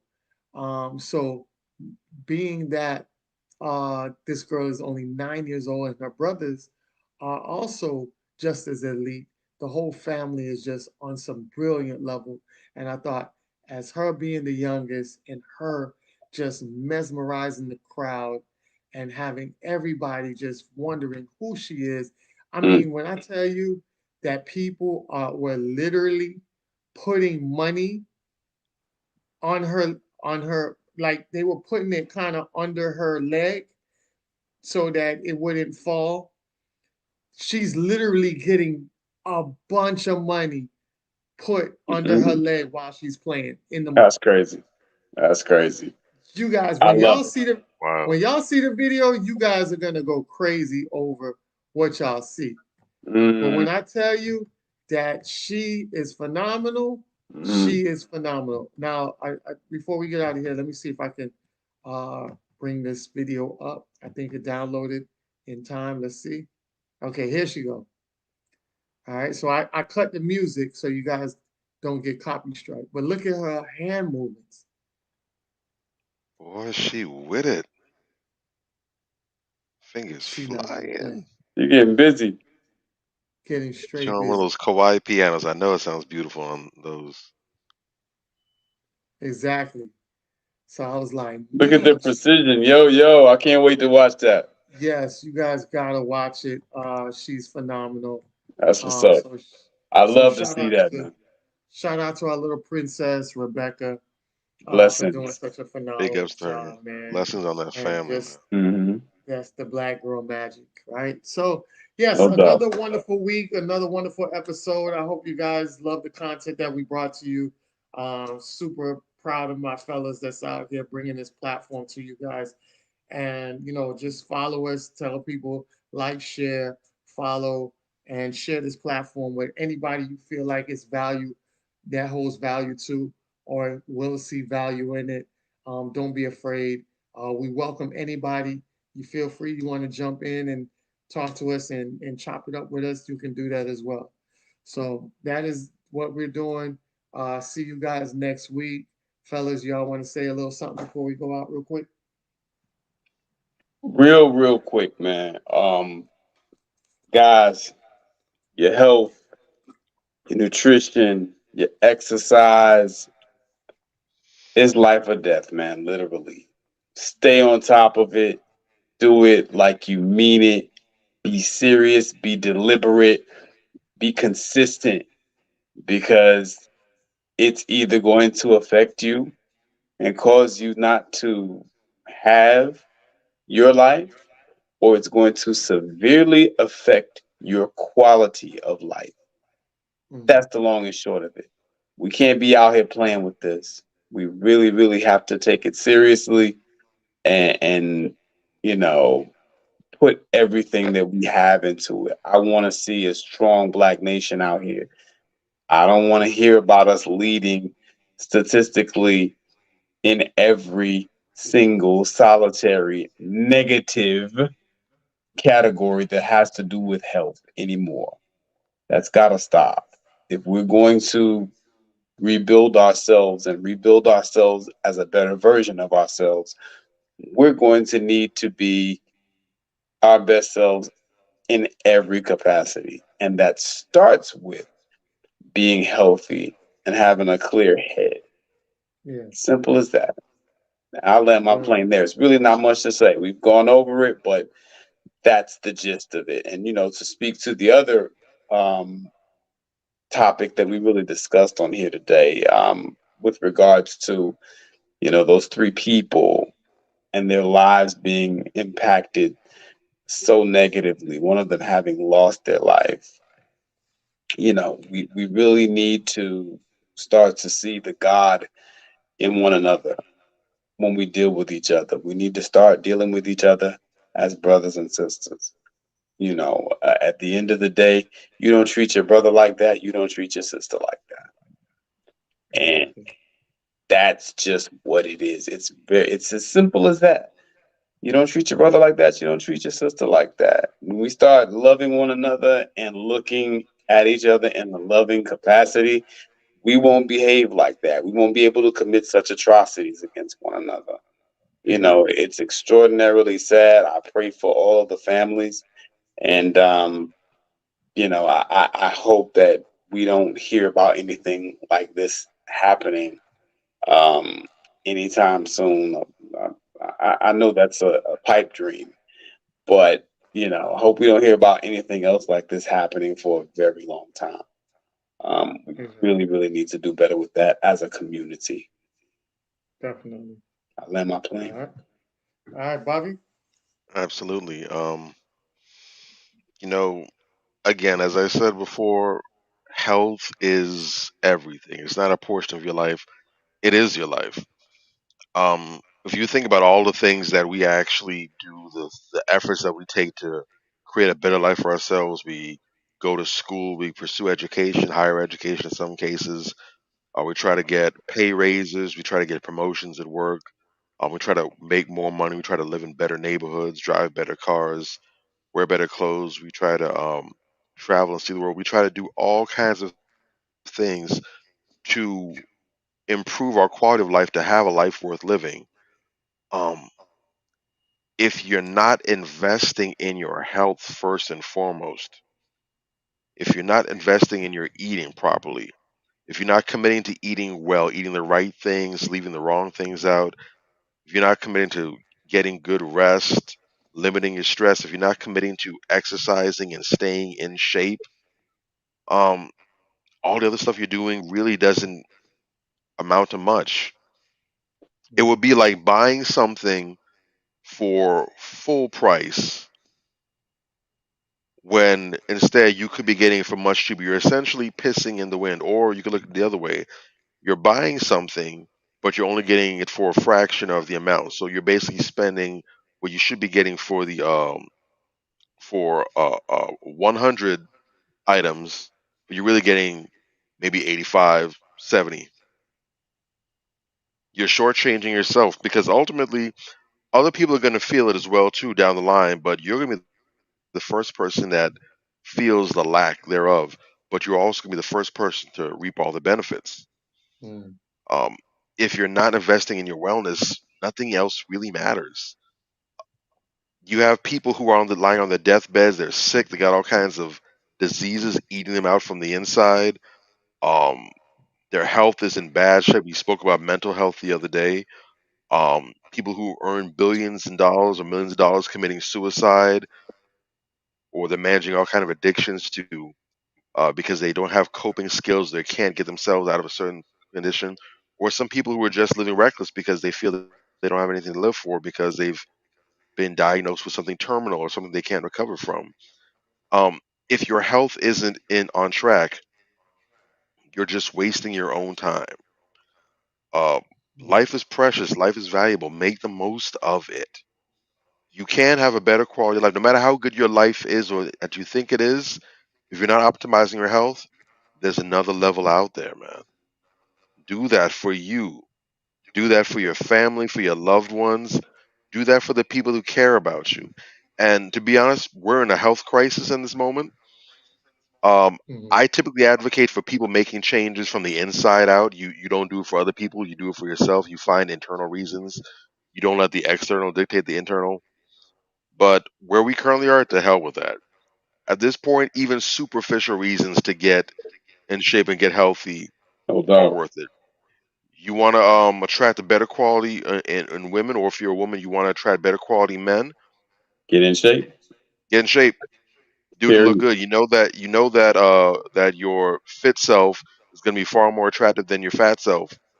So burn off the fat. Get to it. Come on now. Um, ladies, if you got that dress that you got way back when that you love so much, but you can't fit it no more, get that fat off your system so you can wear the dress. Dudes, you're having difficulty finding clothes. Everything is balloon size. It looks like you're wearing a curtain or a muumuu. Nothing fits the way you want to. You want to be able to wear the clothes. Hey, real talk. You want to be able to fit certain clothes that look better. Get the fat out your system. Hmm. Hell, set a goal for yourself. That's it. Maybe you Set want to a run a goal. marathon. Maybe you want to do one of these Spartan races or Tough Mudders, whatever. Commit to train to get in shape for that. Maybe an event. Hmm. Whatever reason you can find, I don't give a damn. It could be something stupid. It could be something over the top. But Yeah. find a reason to get in shape and get healthy and stick with it. You do not have to be perfect to start, but you have to start to become perfect. One exercise, if you do one push up, and I'm not being funny either, I'm dead ass serious. Sunday night, you do one push up tomorrow in the morning, in the afternoon, in the evening, and that's it for the week. If you haven't been active, you have already done more than you did last week. Hmm. Do one push up, do two push ups, 4, 8, 20. If you can't do them full up, get on your knees and do the girl push-ups, whatever. If you can barely do that, get yourself in push position and gradually ease yourself down till you touch whatever it is. There is Yep. an entry level you can start at. Start Right. there. Just start. Ask questions. Don't be afraid. Don't be ashamed. Google is your friend. You got these expensive ass smartphones that cost damn near a mortgage. Use them. Go to Real Chat deal. GPT. What's a good workout plan I can take up? What's a good diet to get on? Go to your gym. They have trainers there. Talk to them. Hmm. There are resources all around you. But it starts in here. You have to have the will. Yeah. Without the will, can't do nothing.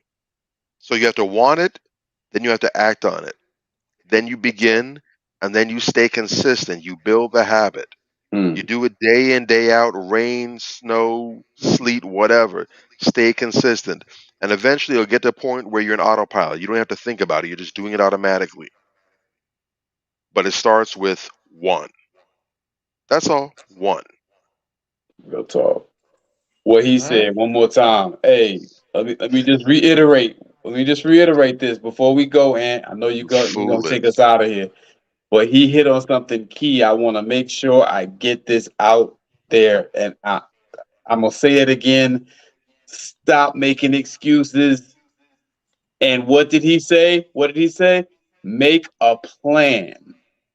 Write the shit down if you have to. Make a plan to do something small. Maybe it's losing 5 pounds by the end of the month. Measure your progress. Okay? You And you lose know what? five. Hmm. Take it to the next level because we're talking about village and community, right? Yeah. So get the community involved. Yeah. Put yourself on blast. Let Hmm. other people know what your goal is. Let them know. Get you Yeah. some accountability buddies. Hey, you see me slacking?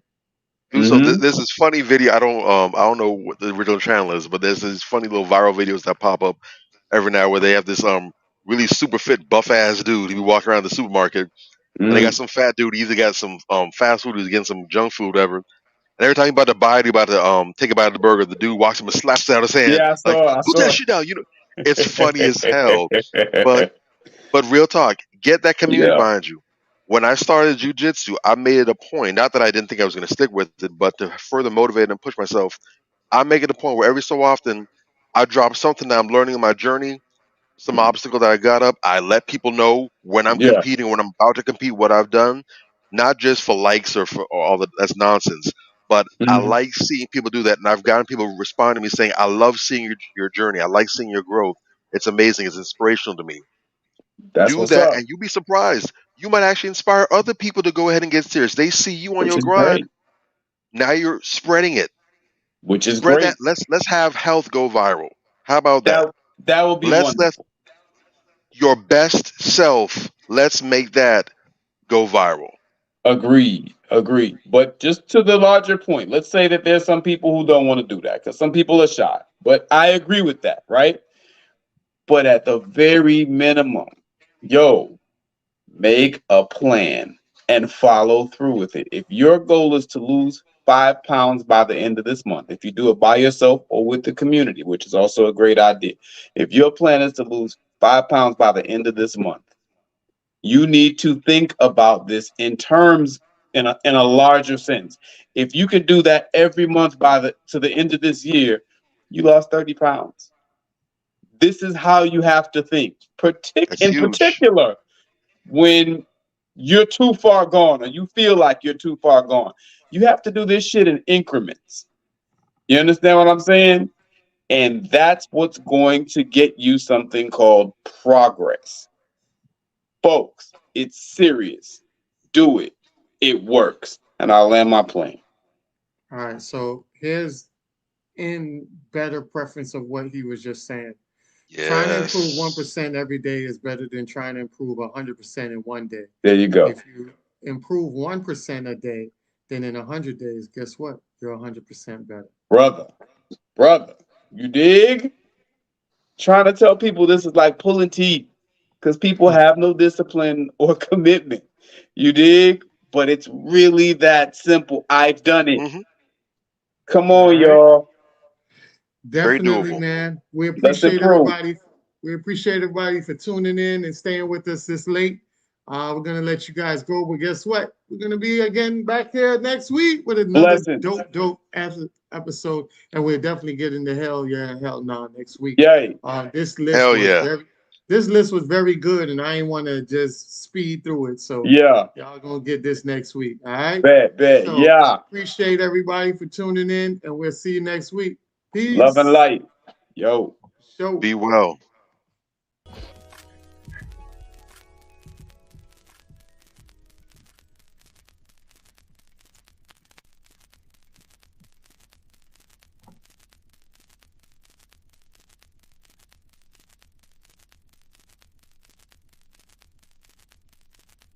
On the album, we do things like songs that are a little, what we call sexy.